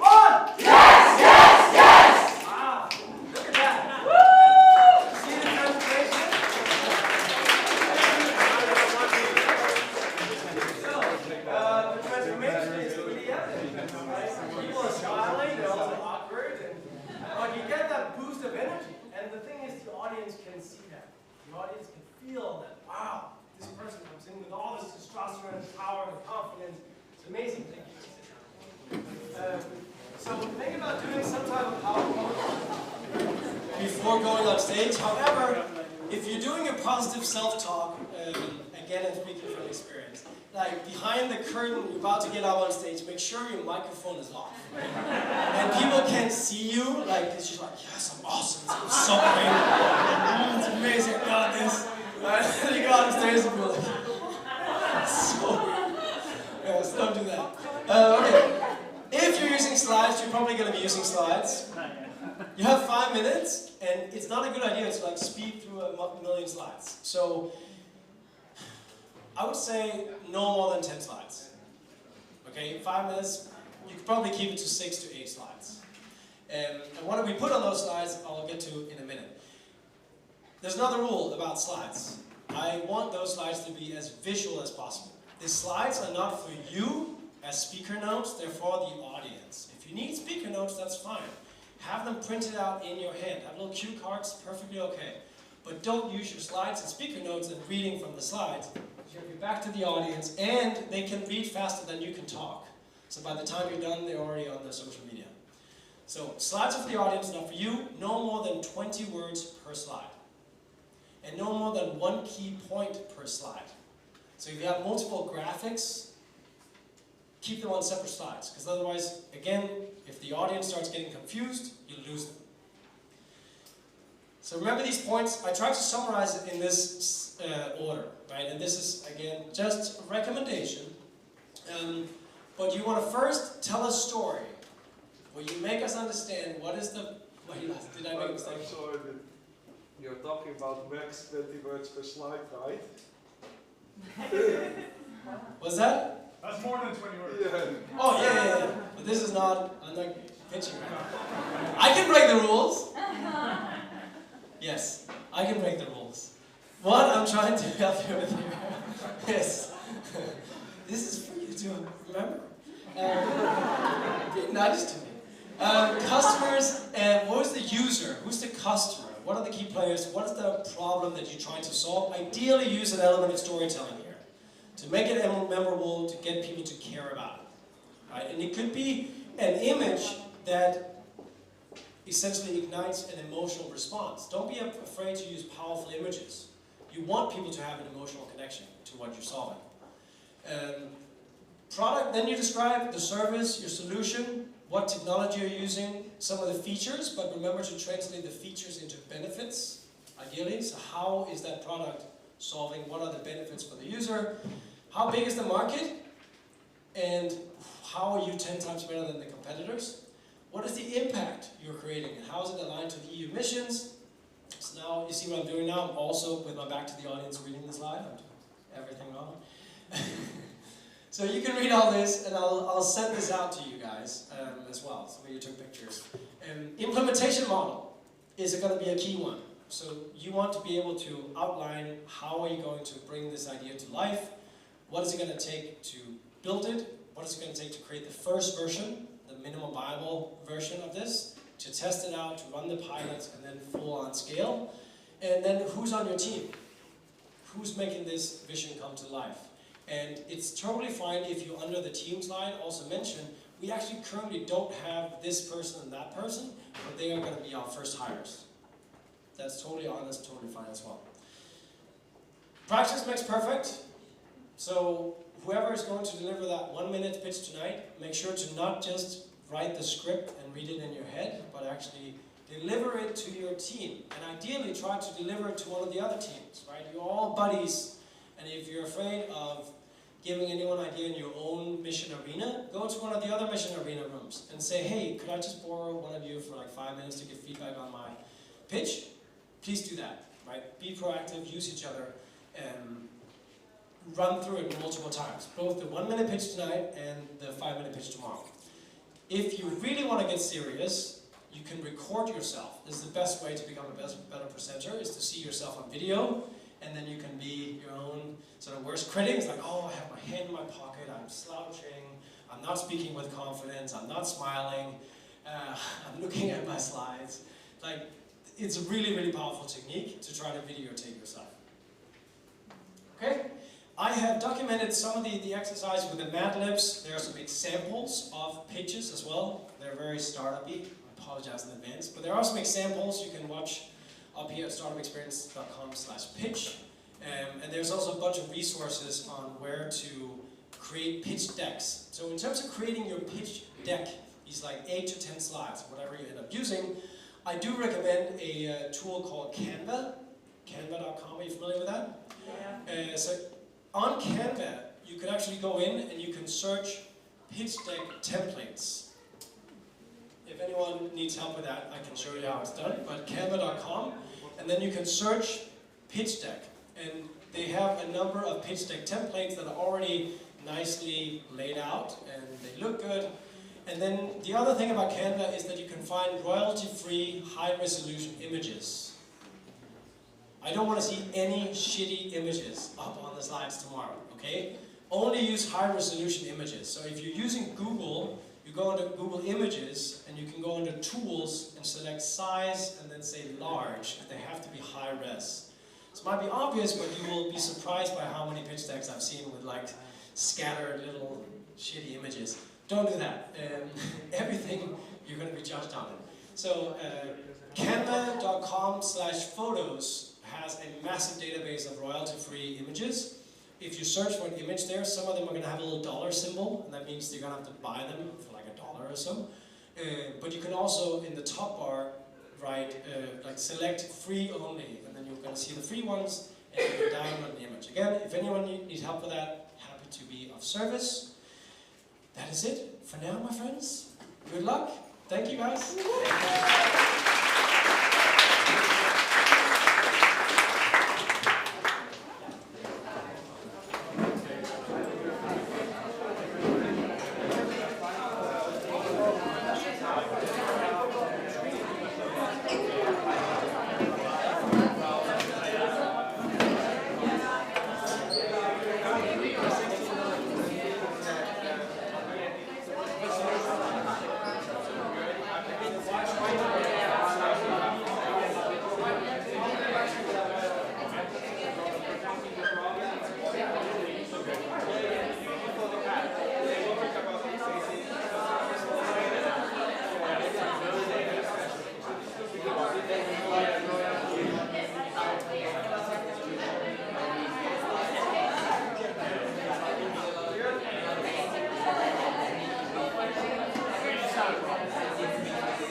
kidnap her?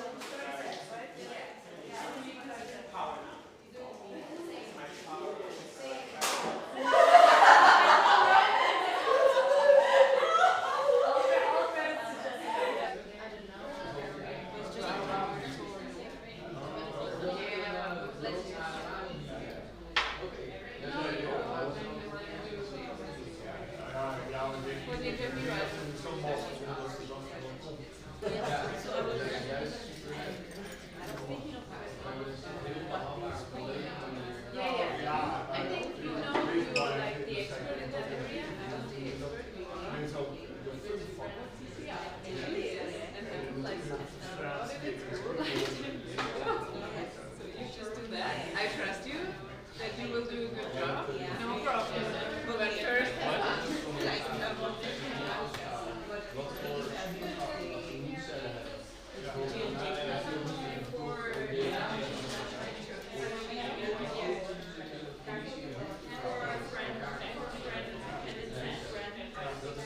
yeah, I was like, how do I look when I talk? Do you want to go somewhere else?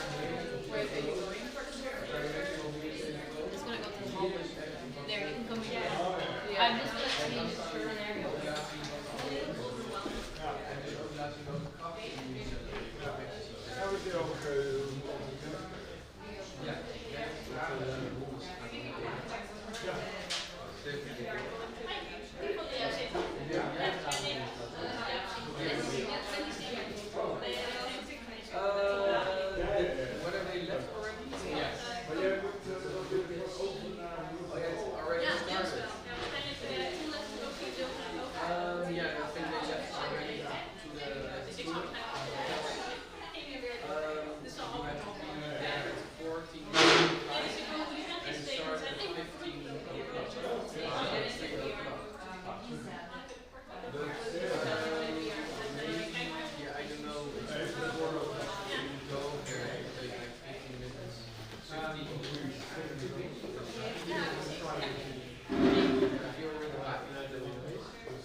And we are back with 3 more interviews. Very much looking forward to these. We're going to start with Kasima. Hi. Hi. Thank you for joining me today. Oh, thanks for having me. So I'd like to know a little bit about you. Can you tell us a bit about yourself? Well, I'm a native to Berlin. I'm German by origin, but I live in the Netherlands in Groningen, which is 3 hours north from here. Yeah, great. Yeah. And is this your first time in Leiden? It's my second time. I was here for the European Union Talent Fair already. Ah, that was 2 months ago or something. Great. So you know your way around a little bit. Yeah, a little. Yeah. Great. And your area is the mission that you're doing is climate neutral and smart cities. Mm-hmm. But you're a chemist. Yes. Yes. So how are you bringing your knowledge from chemistry and also, I suppose, your just professional background to into working with your team on smart cities? Yeah. So I'm a PhD in chemistry. I do organic synthesis and I work in the field of nanotechnology, which is a bit difficult to apply to a smart city setting, to have really something that's to translate that into a startup idea. Yeah. But personally, I'm really passionate about avoiding waste and creating awareness around creating waste and to be aware of the different waste streams that we have.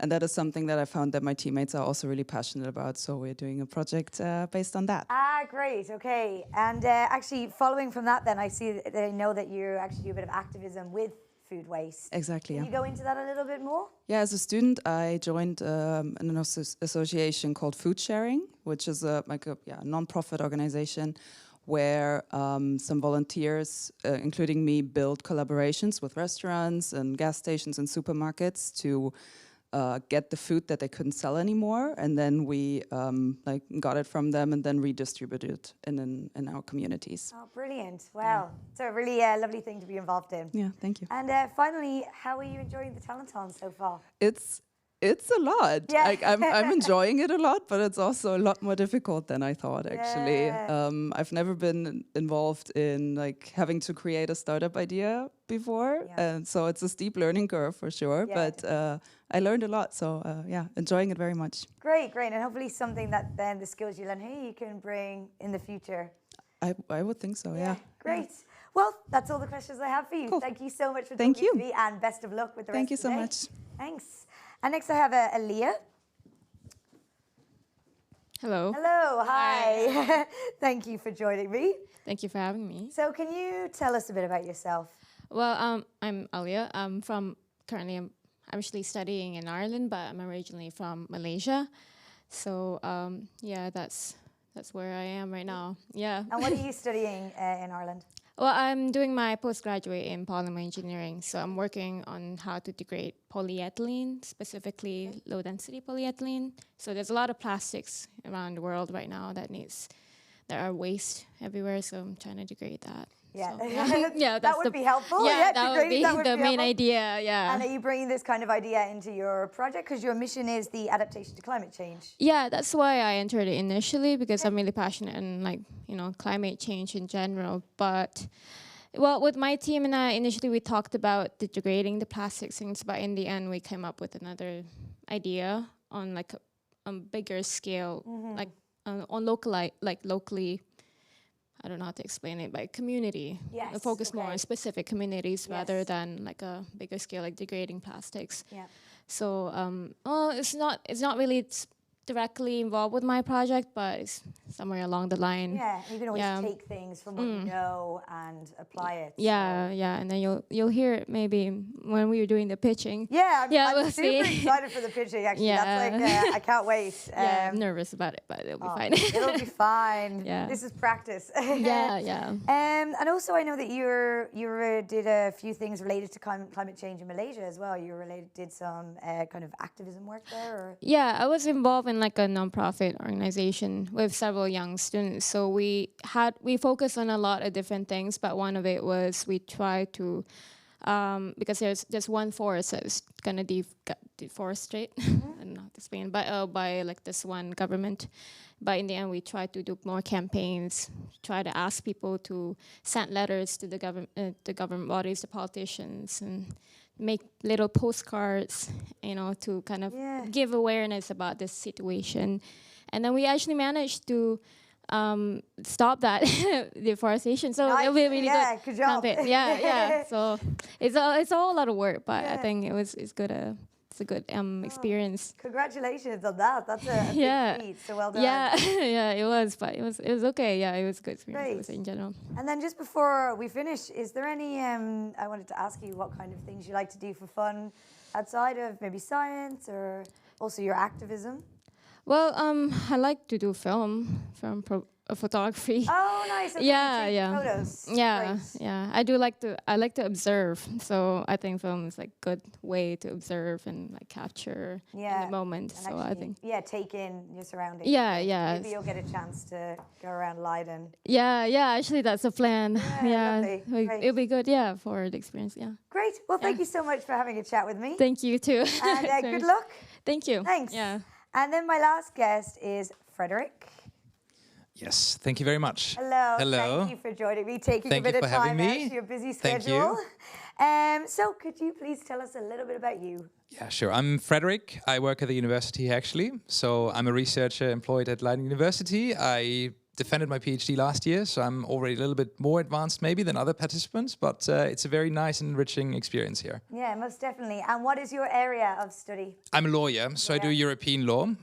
It's a bit sort of different than the traditional law maybe, which is normally very like national, of course. So European law is much more, overarching, and I enjoy that a lot, that it connects with like different regulatory layers. And that's something that I think is also very good to be here, like it's good to involve different layers, different parts of society to work together on the missions that we are tackling actually. Yeah, definitely. And I think this kind of EU perspective that you can bring then to your team is going to be very helpful for the project that you're working on. Yeah, most certainly. Although, I mean, the project that we are doing is very much a bottom-up project. Okay. So we are more engaged with local communities and empowerment of local communities and like a shared learning experience. So how can communities learn from each other when it comes to climate adaptation? Okay. Great. And we hope that these experiences could feed into the regulatory process at the European level. So it's sort of like how the experiences at the local level can improve EU policies. So it's sort of the other way around. Yes. It's not that EU law should do something about local communities, but local communities could engage with the European level much more. That's brilliant, I think, because it really then is bringing a voice to the people who actually it affects and involves. So that's great. Yes. Nice. I'm excited to also hear about your project a bit more. And then also as well, I'd like to maybe ask you a bit more, focusing on climate change.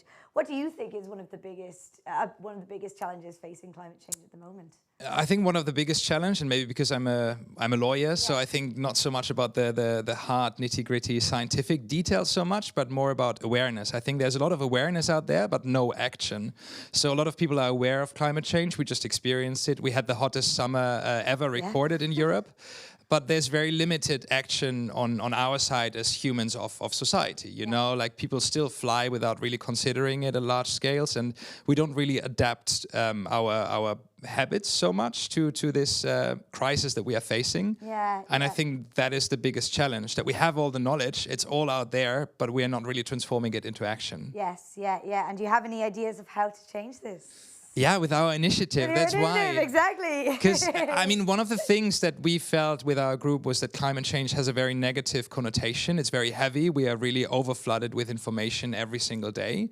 And we believe that this also maybe is a bit of like we have a fatigue towards acting, really, because we're just like, we cannot change it. Me as an individual, I'm not going to stop climate change. But this is exactly the problem. So I think the project that we are doing is trying to change the narrative around climate change a bit and say, like, adaptation also has a positive side, you know, it can empower you, and from that you actually get motivation to continue and working for a better future. I mean, climate change is a really, really significant challenge. It's not easy, but we need to face it, and we should do so with maybe a positive outlook and really take it as an opportunity. Brilliant. Thank you so much, for sharing that. And finally, I'd just like to ask, how is it going? How's everything moving forward? It's going well so far? Yeah, it's very, very good, actually. I'm very happy with my group. We have very diverse background, but it's very, very nice. We have very complementary skill set. And I think we are ready to pitch tonight and then tomorrow. Exciting. Okay, well, I wish you the best of luck with it. Thank you very I'll let much. you get off now and continue working. So thank you very much. And I'll be back soon with some more interviews.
I mean, because we were like 20 minutes late. Maybe by the time we arrived, we had already ended the visit. So.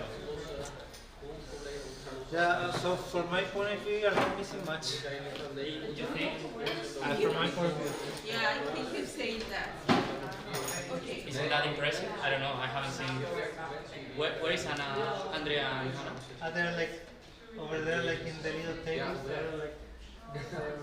Als je niet verwacht hebt, deze had dat gevraagd, dat nog mensen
Someone said the same, but yeah, this term. Yeah, this term is buzzword for horizon growth evaluation. It's very good to evaluate the machine, but including scholars like business journey, not scientific journey, I don't do this. One-stop corner means one-stop solution. You don't have one-stop solution. Yeah, but where the ones we must show the wrong ones, not have the solutions to do this.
talk about bubbles, so it's Yeah. not like actually.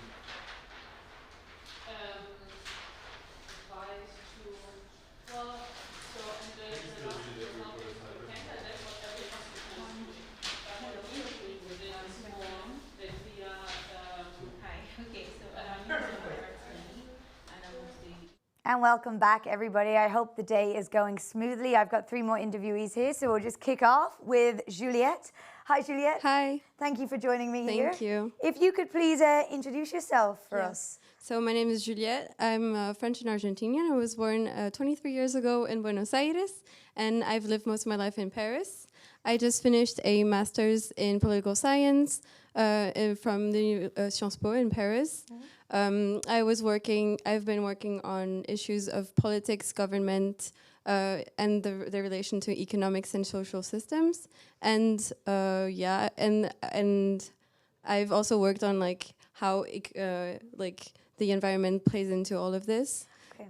So that kind yeah. of matches with your mission of adaptation. To Exactly. climate change. So yeah, when I found out about the talent on an ad on Instagram. Okay. Yeah. And I checked out all the missions, found out that adaptation to climate change was one of the missions I was really interested about, and like I had some expertise in because I've been working on how politics and ecological systems like intertwine. So I figured out I could apply and see how it went, and I got in. Like this is why I'm here today. And how is it going? It's going really well. Yep. I've been doing things I'd never done before.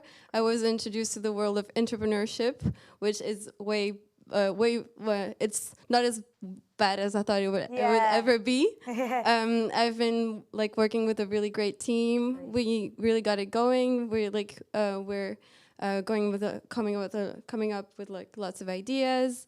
We have a really good energy going on, so it's been really fun, as well as we've been working a lot, but it's also been really fun, and it's a really wonderful experience. Great. And with, as you said, with your team, how is it with the different perspectives, areas? Are you all from different research areas? Yeah, we are. So we have psychology, we have ecological studies, and we also have like urban planning. So we've been integrating all of this, like by integrating urban planning, the issue of regreening cities, and how to get citizens involved, because there are like barriers for citizens' participation. So I've also been working like personally with my political science expertise on how to get citizens to actually do things, because that's one of the issues that we face in politics. Like how do we get people involved? So I've been trying to contribute with my knowledge on that matter. Brilliant. Yeah. Great. And my last question is just, is there anything that you like to do for fun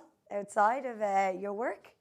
I don't know anymore, because I've like dedicated like the 5 to like mostly the 2 last years of my life doing my master's research masters. It was on Zoom, so I don't even know what it's like being outside of a computer or a library. So I'm doing gap year now to kind of try and figure out like what do I like, because I don't even remember. Yeah. Well, enjoy the gap year, but before that, enjoy the next few days. And I know it's a little bit more stressful, but you'll get through it, and I'm sure it's going to be great. Thank you so much. Thank you. Thank you. And I'd like to invite my next guest, Buliash. You can come on in. Thank you, Buliash. Thank you.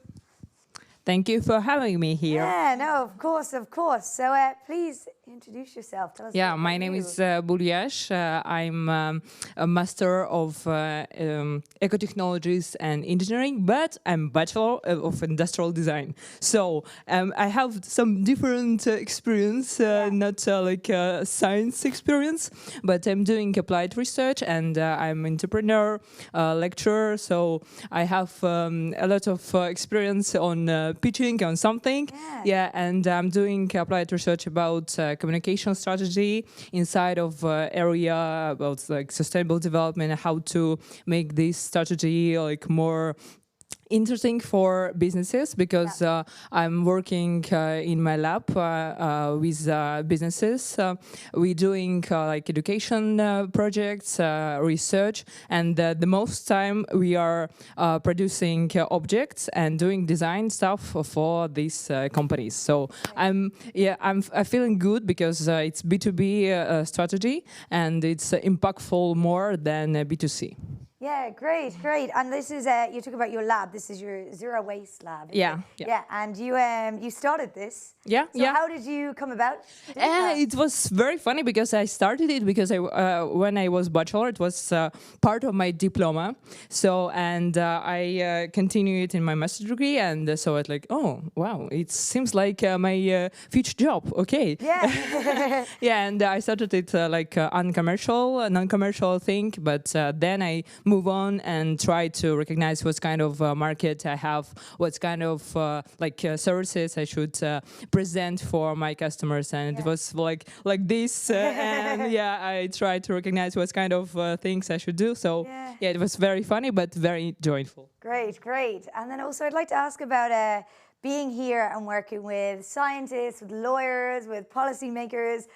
How is it for you, all this intertwining of ideas? And Yeah, so it's very multidisciplinary thing because I have experience on bad industry, like as designer, but I'm really passionate about how I should involve design tools and design methodology inside of sustainability, and how to put something like very unique and very understandable from sustainability to design too, because we should understand how to connect these industries and make like win-win strategy. Exactly, definitely. So this is the opportunity, to talk to people, figure it out, and yeah, it's why I choose smart cities and climate neutral cities. It's like, oh, okay, it's like design and sustainability. Okay, creativity meets sustainability. Yeah, it's something about me. Yeah, great, great. Well, thank you very much for sharing. You. Really lovely to hear about your background and what you do. And good luck with the rest of the day. Thank you. Thank you. And last but not least, I have Jose. You can come on up. Thank you.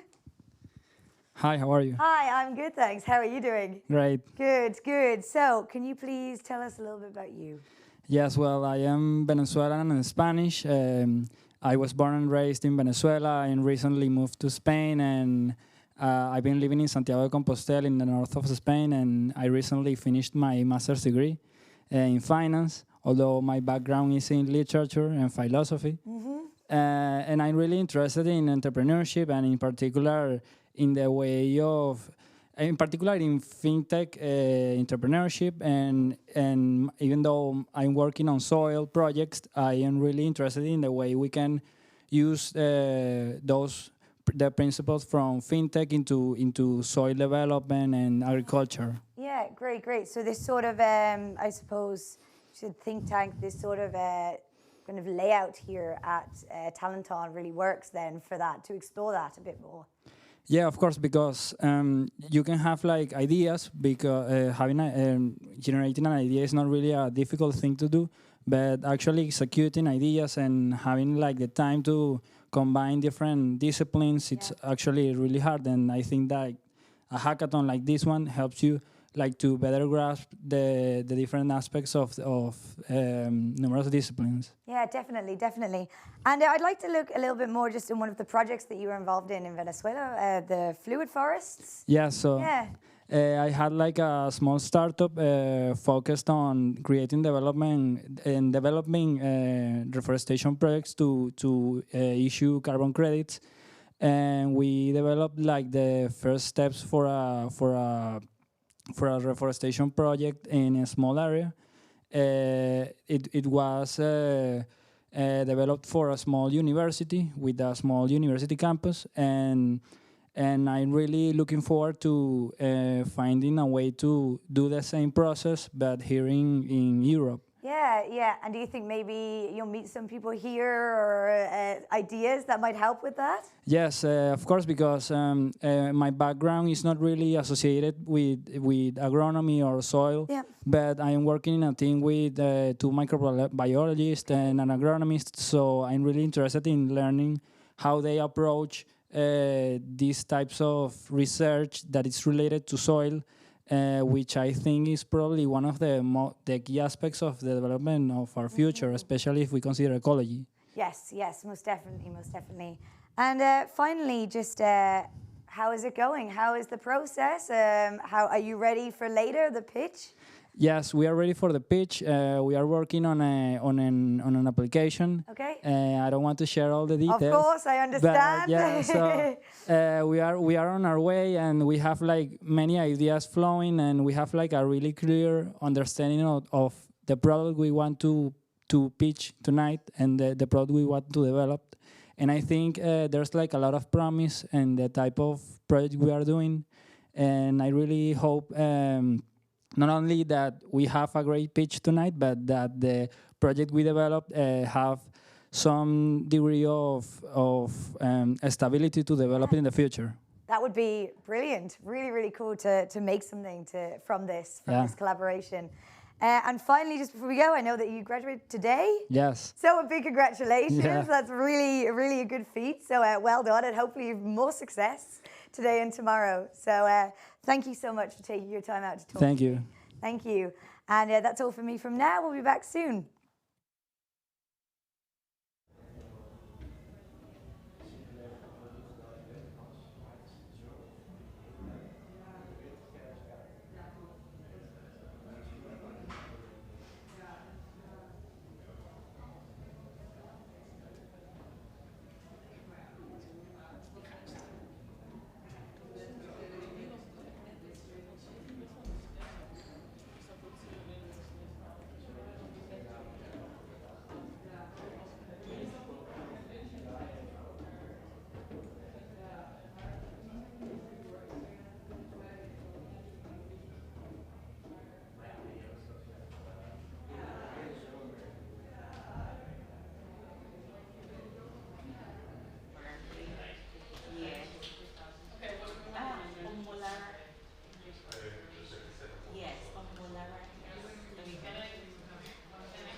Yeah, we can just increase, right?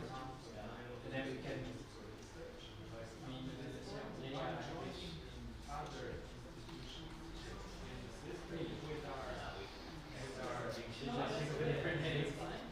This could be like how now when we say we increase, this we can grow more. Okay, so why is better than feminine food?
live near a cancer center, specialized cancer center. And then you can say, well, this is the reality. People that go to a cancer center have a better my contribution. And then say, this cancer, but she goes to a hospital, being here, technology, diagnostic system, and expertise of treatment. So she goes to a cancer center.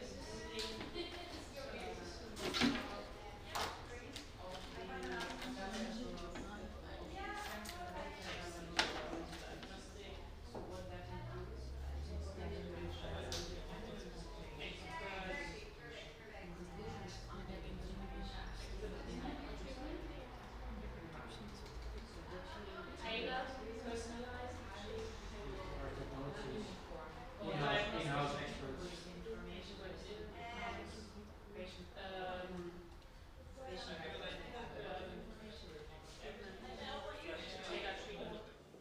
What's the worst city in terms of concrete? Concrete jungle. Do you prefer concrete jungle or do you prefer light and green or something like that? Well, let's make the phrase concrete. Let's reimagine what it means to be a concrete jungle. Yeah, that's lovely. And so, what was the phrase about concrete solution to the concrete We have the problem? concrete. We don't like concrete. Yeah. But we will present concrete solutions. We have the concrete solution. But we have the concrete solution. It is the first time it's on us. We have the solution. We have concrete Yeah. solution.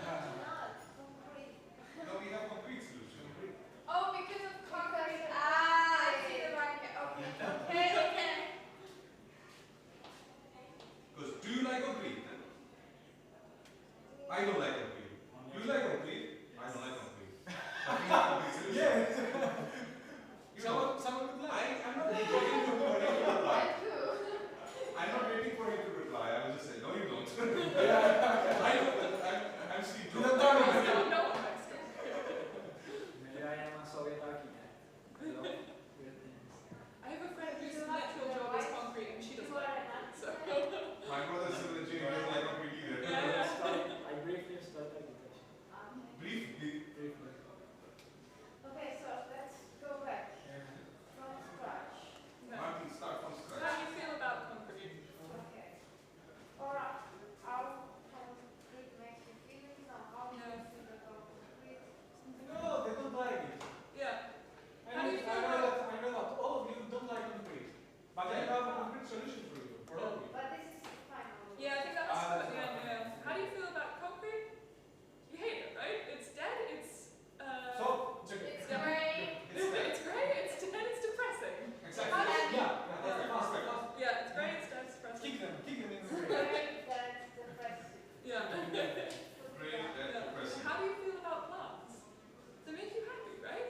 They make us feel peaceful and connected to the It's earth. like I'm in Amsterdam with cannabis. Peaceful. Not peaceful, that's not peaceful. No. Fresh? Fresh is something that you have to use.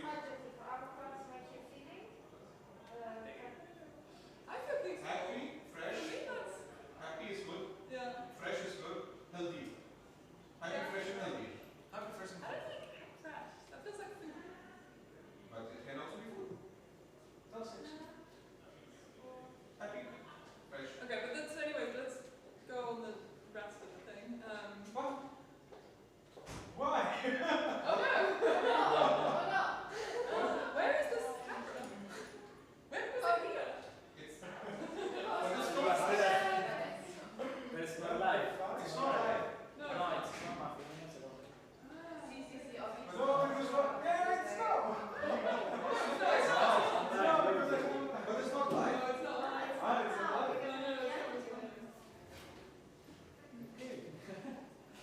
It's when I moved there. Yeah. How did that happen? Because it's not really late, but it's live. This is us realizing. Yeah. It will eventually. Okay, let's. Let's let's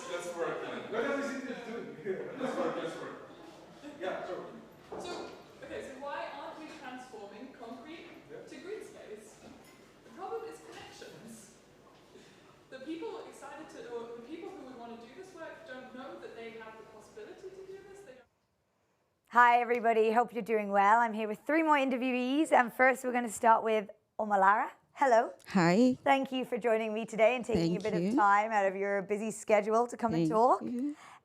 So I'd love to hear just a little about you, who you are. Okay, so my name is Omalara, and I am a human physiologist, and currently I'm doing my PhD in metabolic diseases.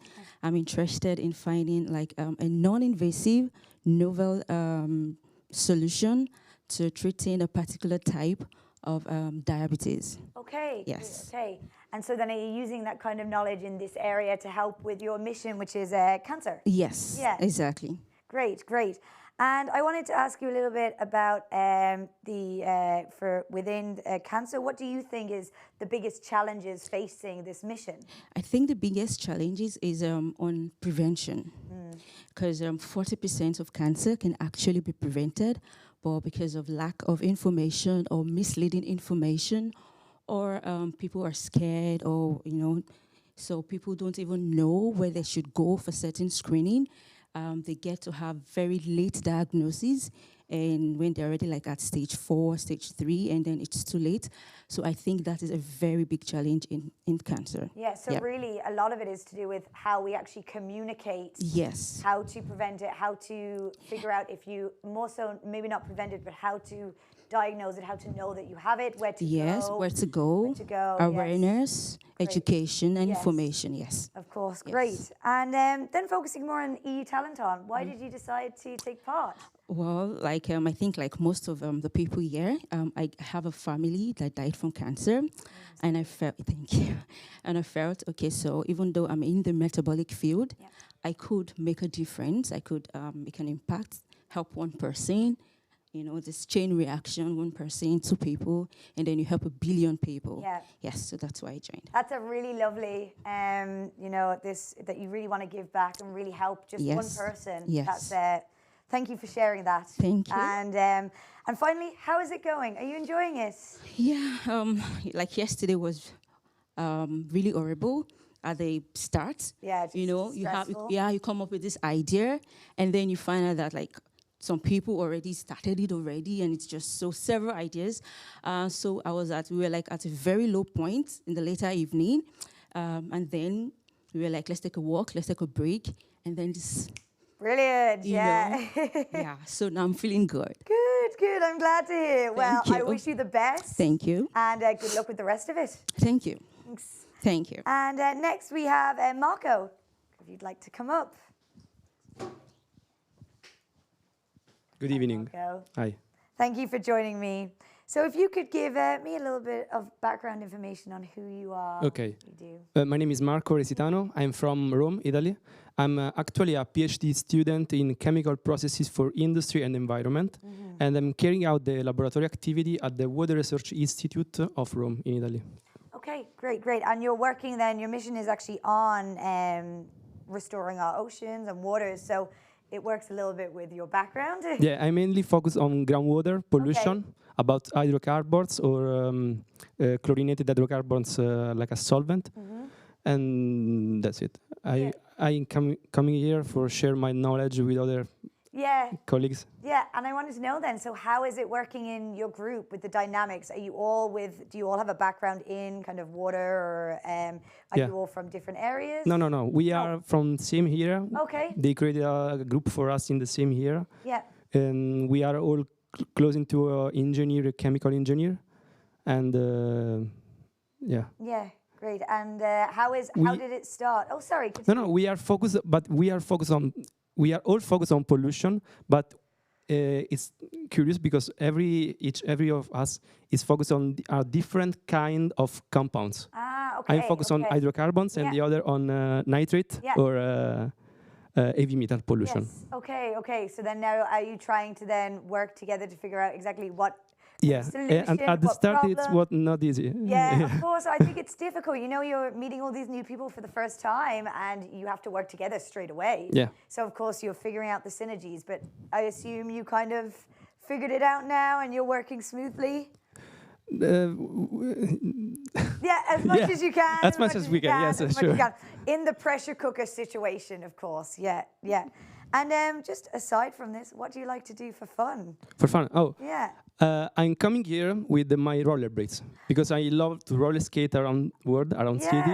I just arrived before in Netherlands to skate around Amsterdam, Utrecht, and Leiden. Amazing. Yeah. And actually, I was going to say this is the place because of the really good cycle lanes. But yes, I love it. In these days, I choose the bicycle to stay more. Yeah. In a Netherlands feeling. Yes, of course. That's really cool. Maybe you. So you've already done the skating, have you, or you're going to do it afterwards? No, already. You've already done it. Yeah, very cool. Well, good luck anyway with the rest of the project, and thank you for sharing a bit. Thank you. Thanks. And last we have Matthias. No, is that? Yes, I do. Yeah, Matthias. It is Matthias. Hello. Hello. Thank you for waiting and for joining me at the last one of my 3 interviews.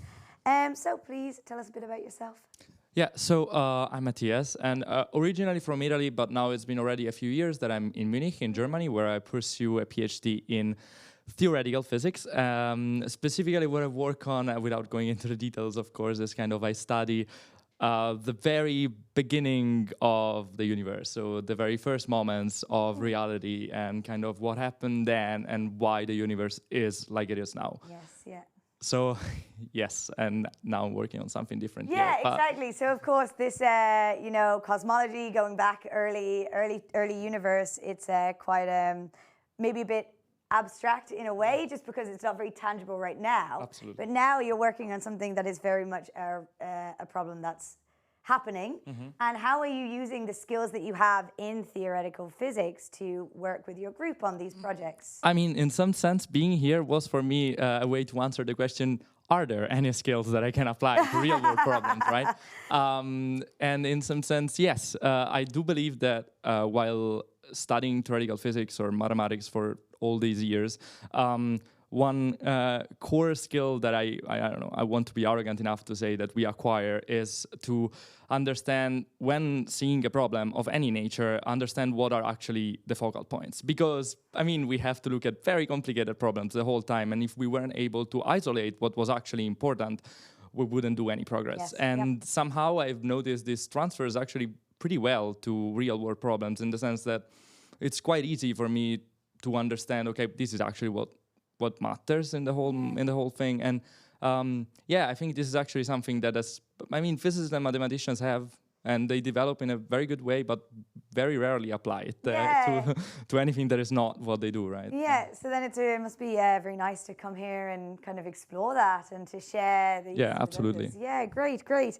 And I also know that you also have, you're very interested in Taekwondo as well, is that correct? Well, rather than interested, yes. Yeah. I mean, I've been practicing this for a good part of my adult and actually adolescent life as well, and now it's been more than 10 years. I mean, actually, I'm an instructor on the side. So, okay, very nice. It's a side job. It's a side job. Yeah, after I finish studying the early university. Yeah, exactly. Go in the gym. Finish the early university, go and do a bit of Taekwondo to relax. Yeah. But I actually think, this in general also influences the way of how I do most things that I do, in the sense that of course, the self-discipline, but in general, the care and attention that one learns in martial arts in general, and goes into maybe making, positioning the fingers of your hand in a perfect way, right?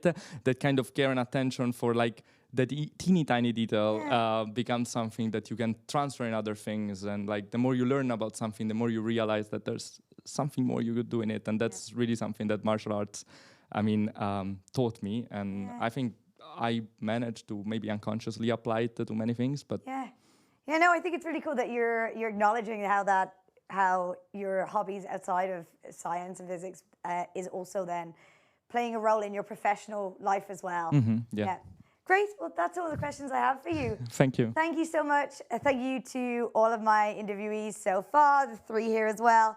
And that will be all from me for now. And I'll let everybody get back to doing some work, because I know you want to. And I'll be back soon.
Okay, so somewhere so it's okay.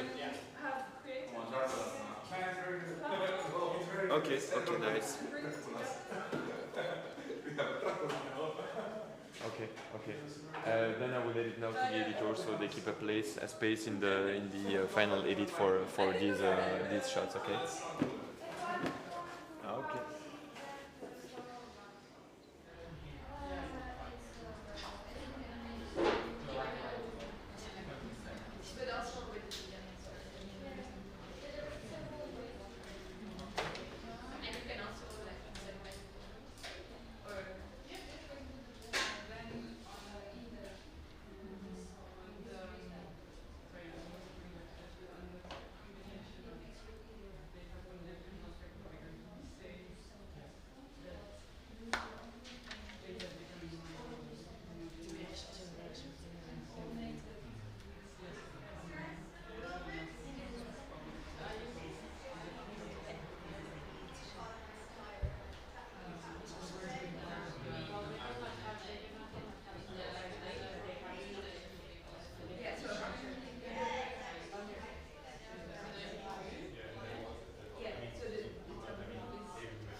Yes, and we're back. I'm flying through these at the moment. We're getting through lots of interviews and we're learning some very exciting things. And I'm excited to learn a bit more with Nivedita.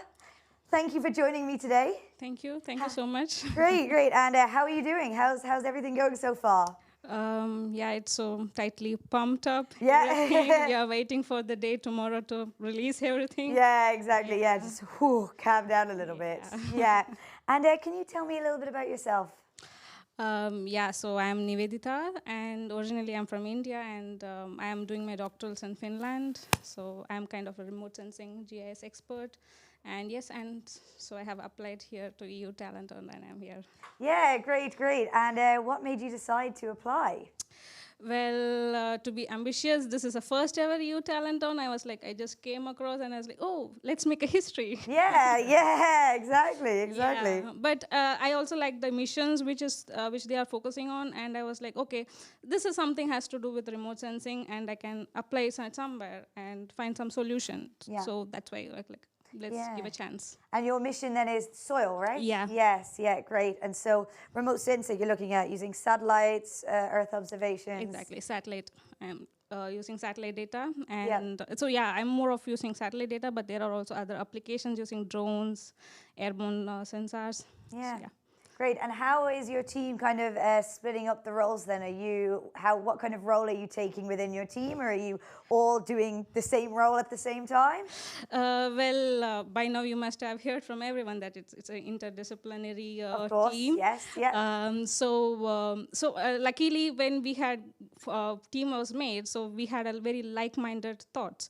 So it was though we are in interdisciplinary teams, but something was linking us. So we were trying to do it in team zones, like everyone together. We do it faster. Yeah, yeah. So it was more of like that. But individually, as a person, also we were able to give our expert solutions to them. Like me as a tech part, I give some remote sensing aspects, how things can be done, and my teammates, one from economic side and one from geologists. So in that way, they give their expert opinion. Yeah. So in that way, it's like it's something from small bits and pieces. So it's some whole idea which of course, pop up. Yeah, of course. And finally, my last question: what are you hoping is going to come out of your experience here?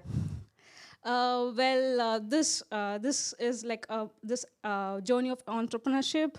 Learning, like we got to learn many things in this journey. So, bringing up this startup idea, I would say it's something like a change maker to the world. If this is going to be some, if our idea is kind of a solution to the world, it's going to be some impact. So I'll be like happy that I can do something to the society. Yeah, to make an impact. Yeah, exactly. Great, great. Well, thank you so much for having a quick chat with me. Really nice to meet you, and good luck with the rest. Yeah, see you tomorrow for the pitch. Yeah, exactly.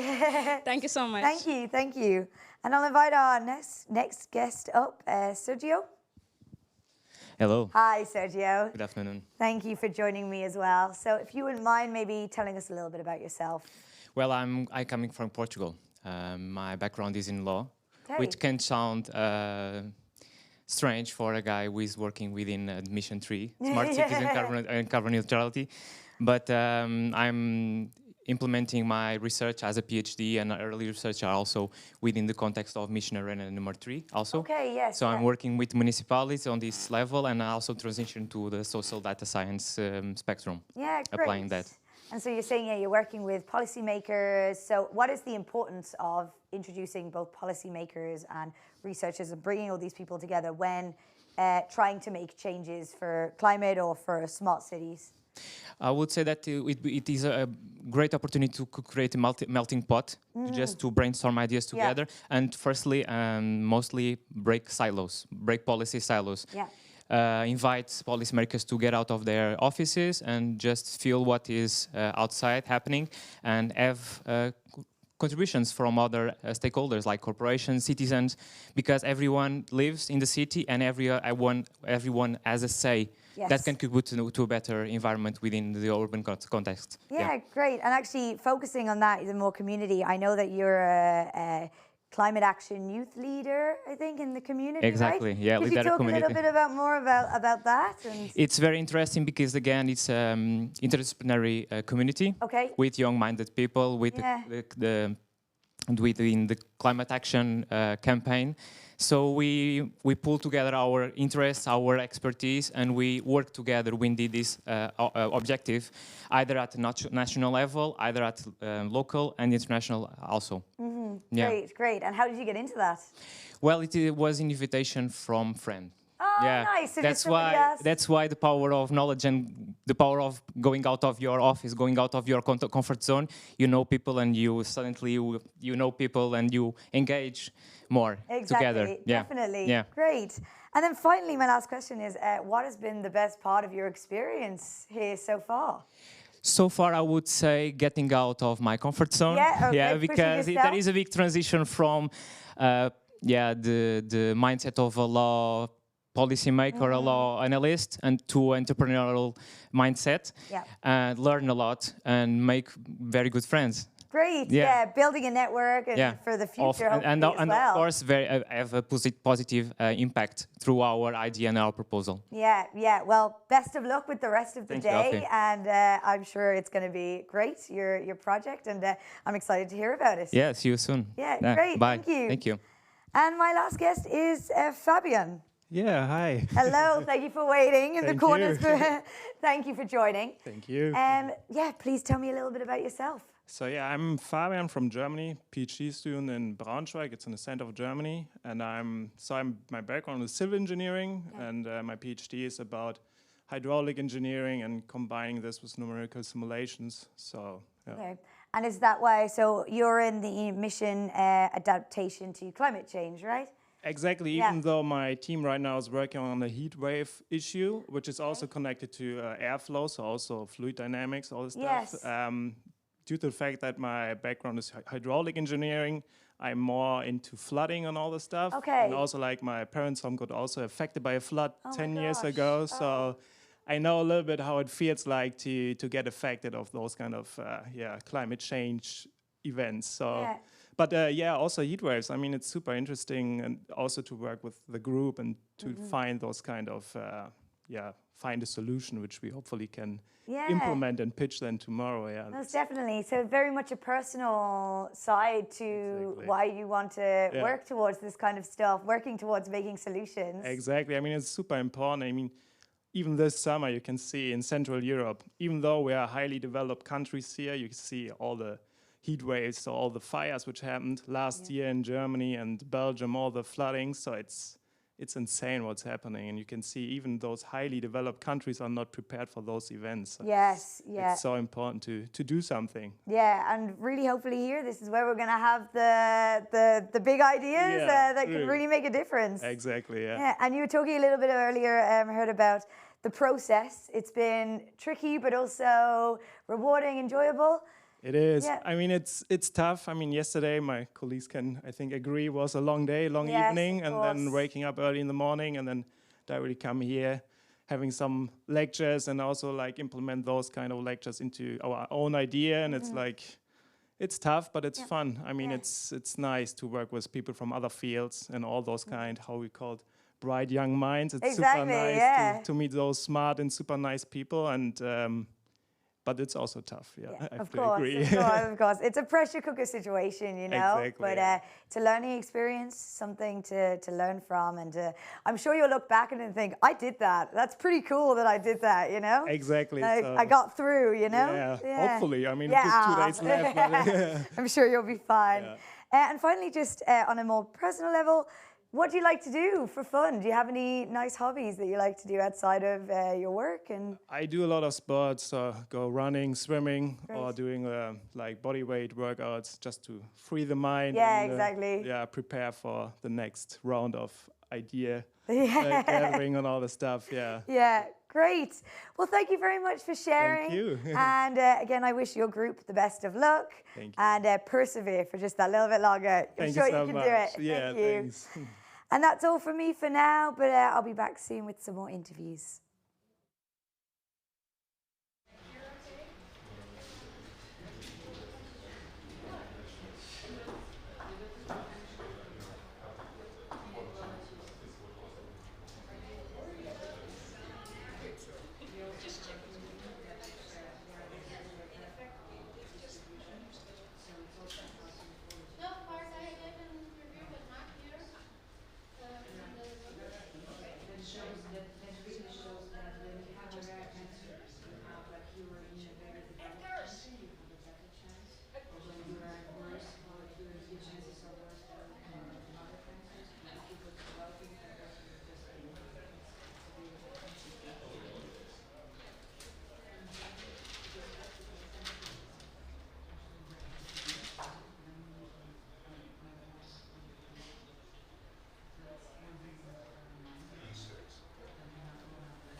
Hello and welcome everyone. Thank you for watching.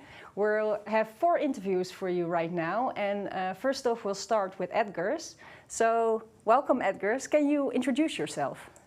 Hello. Firstly, thank you for having me. I'm excited to talk about what we are doing here. So my name is Edgar. I'm from Latvia and I'm doing a biomedical research on in my PhD. I am working with different kind of genetic testing, and my research, what I'm probably going to do for next 3 or 4 years is related to antibiotic resistance in environment. And how is this knowledge and expertise that you're gaining adding to the mission arena that you're part of? Because you're in the soil deal for Europe. So what kind of knowledge are you bringing?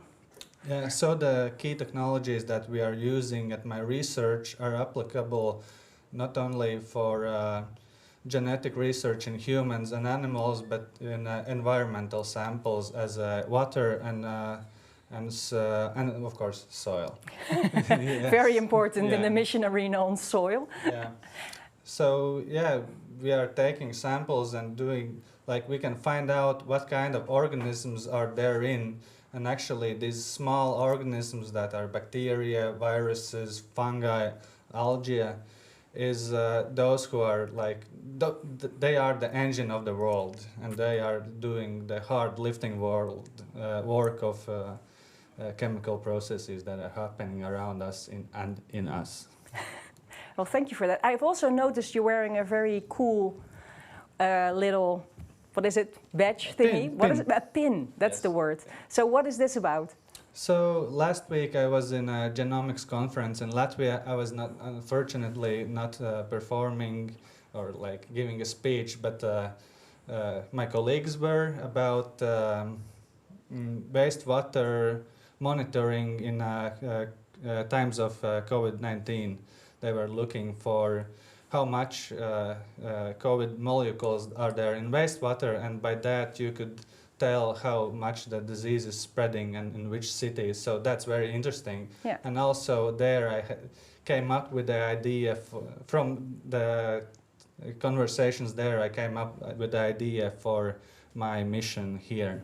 So bringing the One Health and human health perspective from the knowledge we have already in medical world to a fixing the soil or like. Yeah. Well, so very good that you're bringing these worlds together.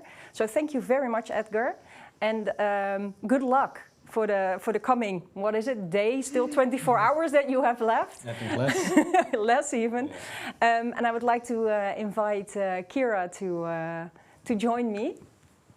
Yes, thank you very much. Hi, Kira. Hi. Thank you for being here. Nice to meet you.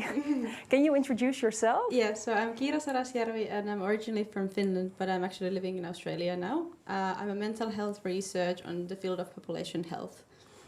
And how did you find out about the telethon if you're in Australia? I'm doing my PhD with University of Helsinki and the National Institute of Health and Welfare in Finland. So all the data sets that I'm using is actually among Finnish population. So I just got a news for the telethon on my email from my university, and it was like, please apply. And I said, this is amazing. Well, that's great. And it's wonderful that you're here. So I think you're in the mission arena on cancer. Yes.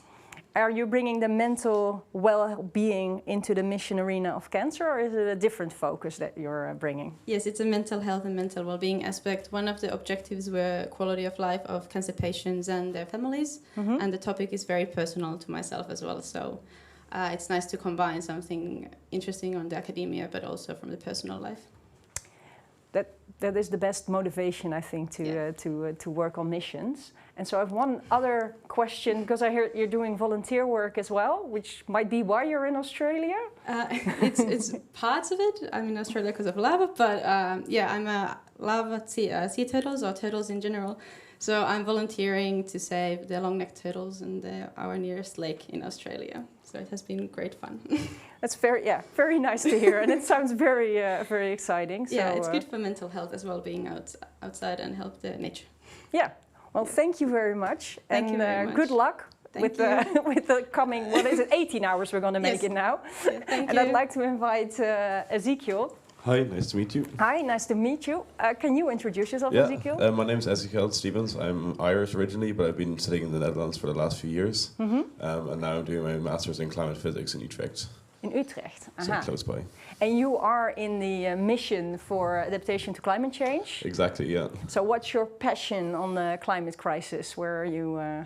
Well, I think it's very interesting to look at it from different perspectives. Obviously, in my studies and my research, I look at it from more of a quantitative perspective, trying to model the interactions between molecules in the air and the soil. Yeah. But here we also have to look at society and how the economy works and how that can also impact and what's the human aspect as well. And I think that's kind of what we're looking at in my group. In your group. Yeah. And have you already learned new things from other talents that are in your team? Yeah, for sure. It's really nice. We have someone from a more legal perspective, someone also working on like environmental science. We have like different sort of angles, and it's nice also to sort of see what like, even we have completely different perspectives. What do we agree on, or what do we want to bring together? And then at the end of the day, where our idea is quite like it's more of an event or a more of an art exhibition in a sense. Okay.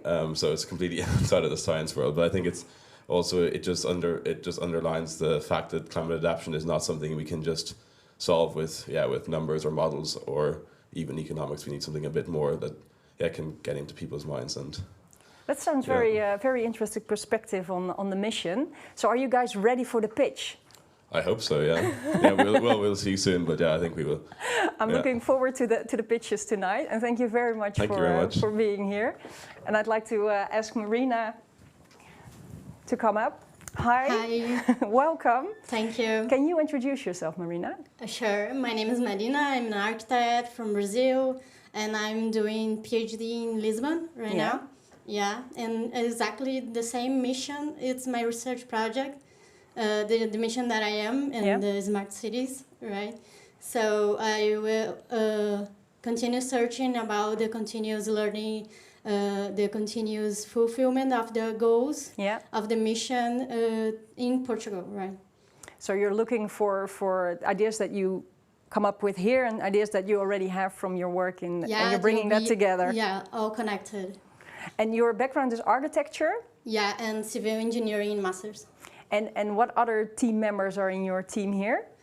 We have engineering, mechanical engineering, we have energy engineering, and we have law also. Ah, interesting. Yeah, very interesting. Yeah. And so I know you guys don't get to sleep much, and are no, and are very, very busy. But if you have any time, do you think you'll be wandering around Leiden? Of course, we did the guide tour already, nice. and I found lovely. The city is so beautiful, and we have many things to do here. Besides being a small city, it's so charming and it's so full of culture and story. So I'm really enjoying the city. Oh, that's great to hear. I thought you never were allowed to go outside, so that's why I was a bit worried. So you feel ready for your pitch tonight? Almost. Okay, that's good. I like to hear that. Well, thank you very much, Marina, and thank you to everyone. And we will be back soon with some more people to interview. See you soon.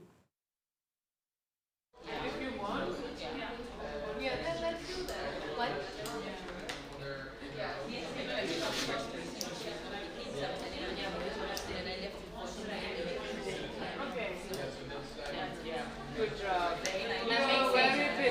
That's why it's good.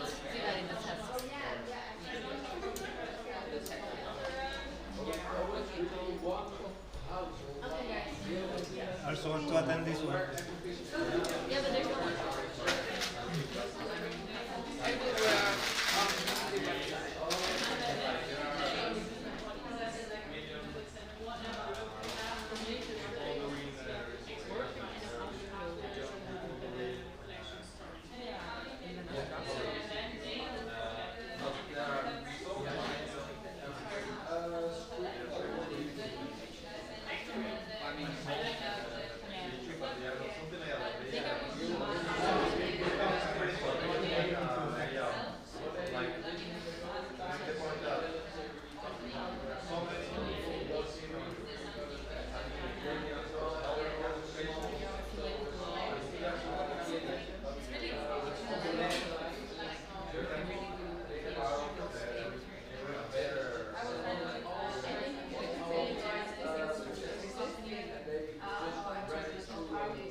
hello and welcome back to Telethon TV. I have two new talents with me, and first off is Agustin. Welcome, Agustin. Thank you very much. Can you introduce yourself? Yes, for sure. Yeah, so I'm Agustin Enciso Martinez. I'm originally from Mexico, but I've been living in the Netherlands for many years already. I'm currently doing a postdoc at LGMC, and I'm working on cancer, in the cancer field, specifically on liquid biopsies. So we want to try to identify cancer markers in the blood of patients and see if we can do it in a minimal invasive way, as blood is relatively easy to obtain. Yeah. And we are aiming at early diagnostics and also cancer monitoring. Very interesting. So you know Leiden, but many people here don't know Leiden. Do you think they'll have any time to visit any of the city, and what should they see? Well, I think they won't have so much time because we have a pretty packed schedule here. But I think Leiden is such a rich city in terms of innovation, culture. In the case, for instance, you have the Bioscience Park, which is such a nice atmosphere, environment full of biotech companies, hospital. So it's pretty nice environment, enriching. So if they are here, they should visit that area. I think it's very nice. Oh, that's a good tip, I think. So within your mission team, what kind of expertises are you bringing together? So we have very different types of expertise there. So from one side, in my case, biomedical engineering, but we have chemistry as well. We have someone that is more into the VR, the virtual reality. So cool. That's really interesting to combine it. Yeah. And then we also have someone that is doing more biology oriented in master. Yeah. Very interesting. And so have you learned new stuff already with being in this team? Yeah, definitely. Yeah, quite a lot. Yeah, quite a lot. It's really nice I think it's key to combine different fields to advance faster and with different ideas that you don't encounter maybe in your daily work. Yeah. So I think really putting together different fields brings newer ideas and brings maybe solutions faster. Yeah. So I have learned quite a lot of things. Well, I think that's the main thing that this telethon also wants to bring, that people have new ideas, new visions, and really come to these solutions. Definitely. So I'm looking forward to your eventual pitch and proposal. So thank you very much for now. Yeah, thank you for the interview. And I would like to introduce Ivana. Hi, welcome Ivana. Hi, hello. Can you tell me about yourself? Well, my name is Ivana and I'm coming from Belgrade, Serbia. And I'm currently a PhD student at the Faculty of Economics and Business in Belgrade, Serbia. So I'm a full economist. Cool. But I'm working as an economic demographer within the Institute of Social Sciences in Serbia, concretely at the Center for Demographic Research. Okay, and what are you because you're in the climate neutral and smart cities. So what are you bringing to this mission? Well, you know, there is always a joke that economists are always looking to the efficiency and the effectiveness, but in my context specifically, I have the background in social policy, and I specifically have the background in dealing with vulnerable groups and the ones who are usually left behind when there is a progress. Yeah. And when we are speaking about the climate neutral and smart cities and the progress that has to be involved in that context, I think that it is important to include the ones that are usually influenced the most with that progress. And also I bring the effectiveness and the efficiency. Yeah. Okay, the economist in you is still there. Oh, good to know, here. good to know. So what do you do to relax? Because if you're... I train, I go to Argentinian tango. So I found that to be like very relaxing, and when we are speaking like the issues of aging and that is like something that is prevalent within the Europe, I found that people who are training tango are more vital and maybe live longer, I don't know. Well, so I'm going to test that hypothesis. I like this hypothesis. Maybe you should talk to some of the medical people here to see if they can... Maybe we can go together to some milongas or tango nights. Well, that sounds like a lot of fun. So are you guys ready for the pitch for tonight? Yes, we are preparing actually at this point, yeah. Very good. Some people are still not ready, but this sounds like you're full on the mission and you're really... Yeah, we actually developed a theme, so we actually now are at the process of testing our theme with various experts from different teams like academia, international organization, potential users, and trying to fix some bottlenecks until tonight. Very cool. So I'm looking forward to the pitch tonight, and we hope to see your solution. That's the main thing, I think. So that was it for now, and we'll see you back soon with some more interviews. A year by slowly getting more customers, making more money, hiring a few additional people, and then over time you start growing that business. Is that a bad type of business?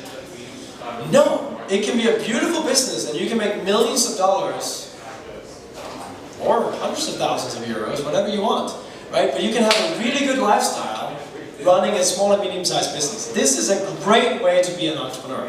Some of the best businesses I've been part of have been small and medium-sized companies, not necessarily high-growth businesses.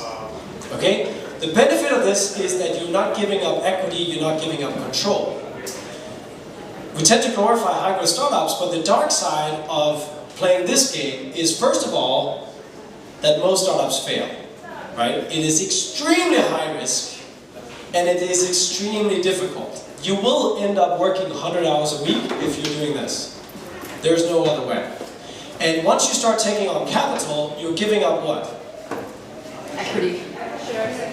Yeah, you're giving up equity, and when you give up equity, you're also giving up control of the business. So all of a sudden, you can be in a position where you get fired from your own company. Because who's control? The investors are. Like usually in the first round of funding, you might give up 10%, then you give 25%, then you give another 25%. Oops! Now you're no longer a majority stakeholder in your own business. So you have a board of directors who can fire you because the investors are now in charge.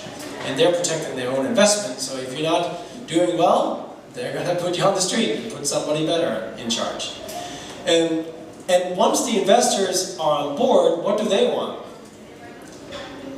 They want to get their money back at some point. When do the investors get their money back? When do the investors make money? An exit. What's that? When they sell the company, like an exit. When there's an exit, do they make money when you're doing well and are profitable year over year? A bit. I think they can get royalties. Yeah, usually not. Right?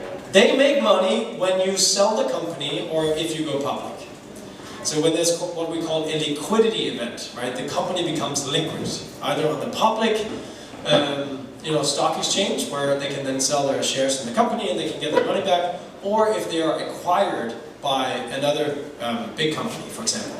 So that's when they get their money back. So of course they're interested in you growing fast, so they're going to constantly look you over the shoulder and say, you gotta move faster, you gotta hire more people, you gotta grow faster, you gotta check out these other markets. They're going to push you in all different types of directions that might not be aligned with the vision you have to begin with.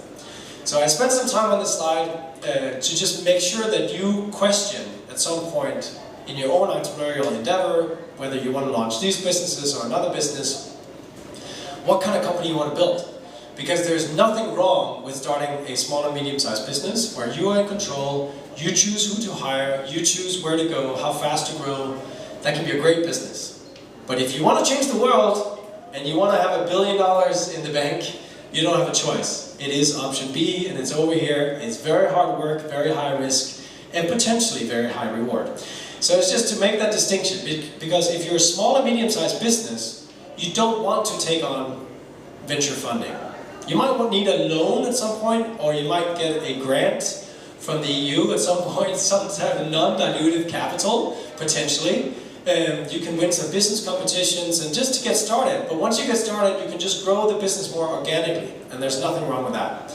But once you start taking on capital, the investors expect you to go big or go home.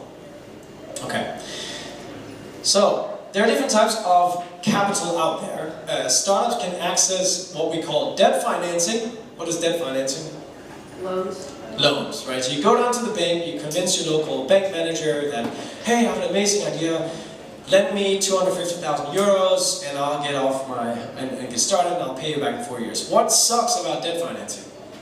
They don't care if you succeed. What's that? The debt is on you. The debt is on you.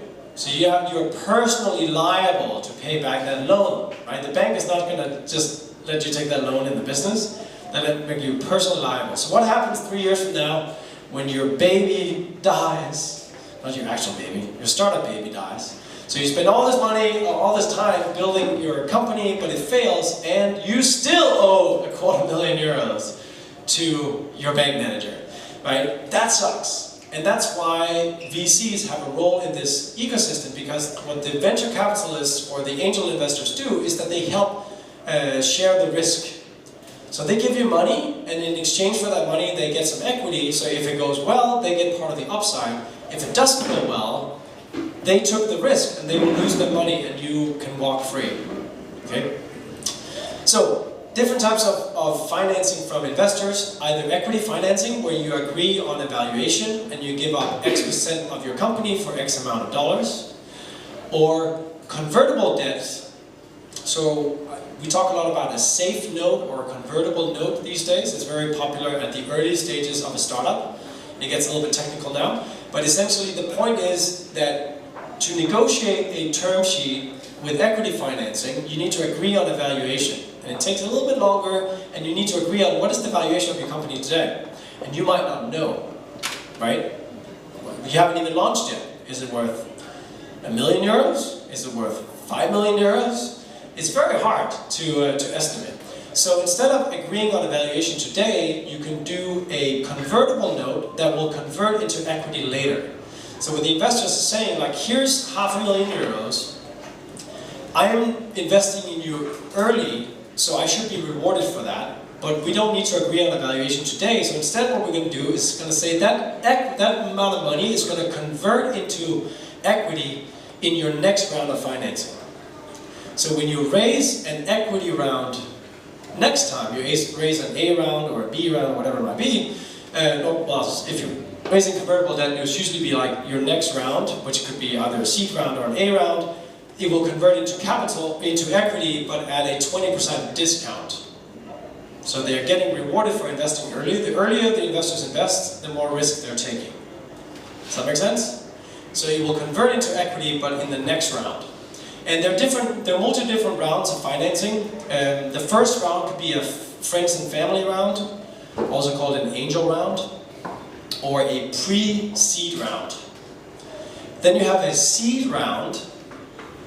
Then you have an A round, B round, C round, D round, E round, F round. So when you hear like, oh, Uber just raised the Series F round, it means that you're pretty far down the alphabet. Right? So you've raised multiple rounds of capital. And what happens in each round is that the company gives up equity in return for capital, for an infusion of capital.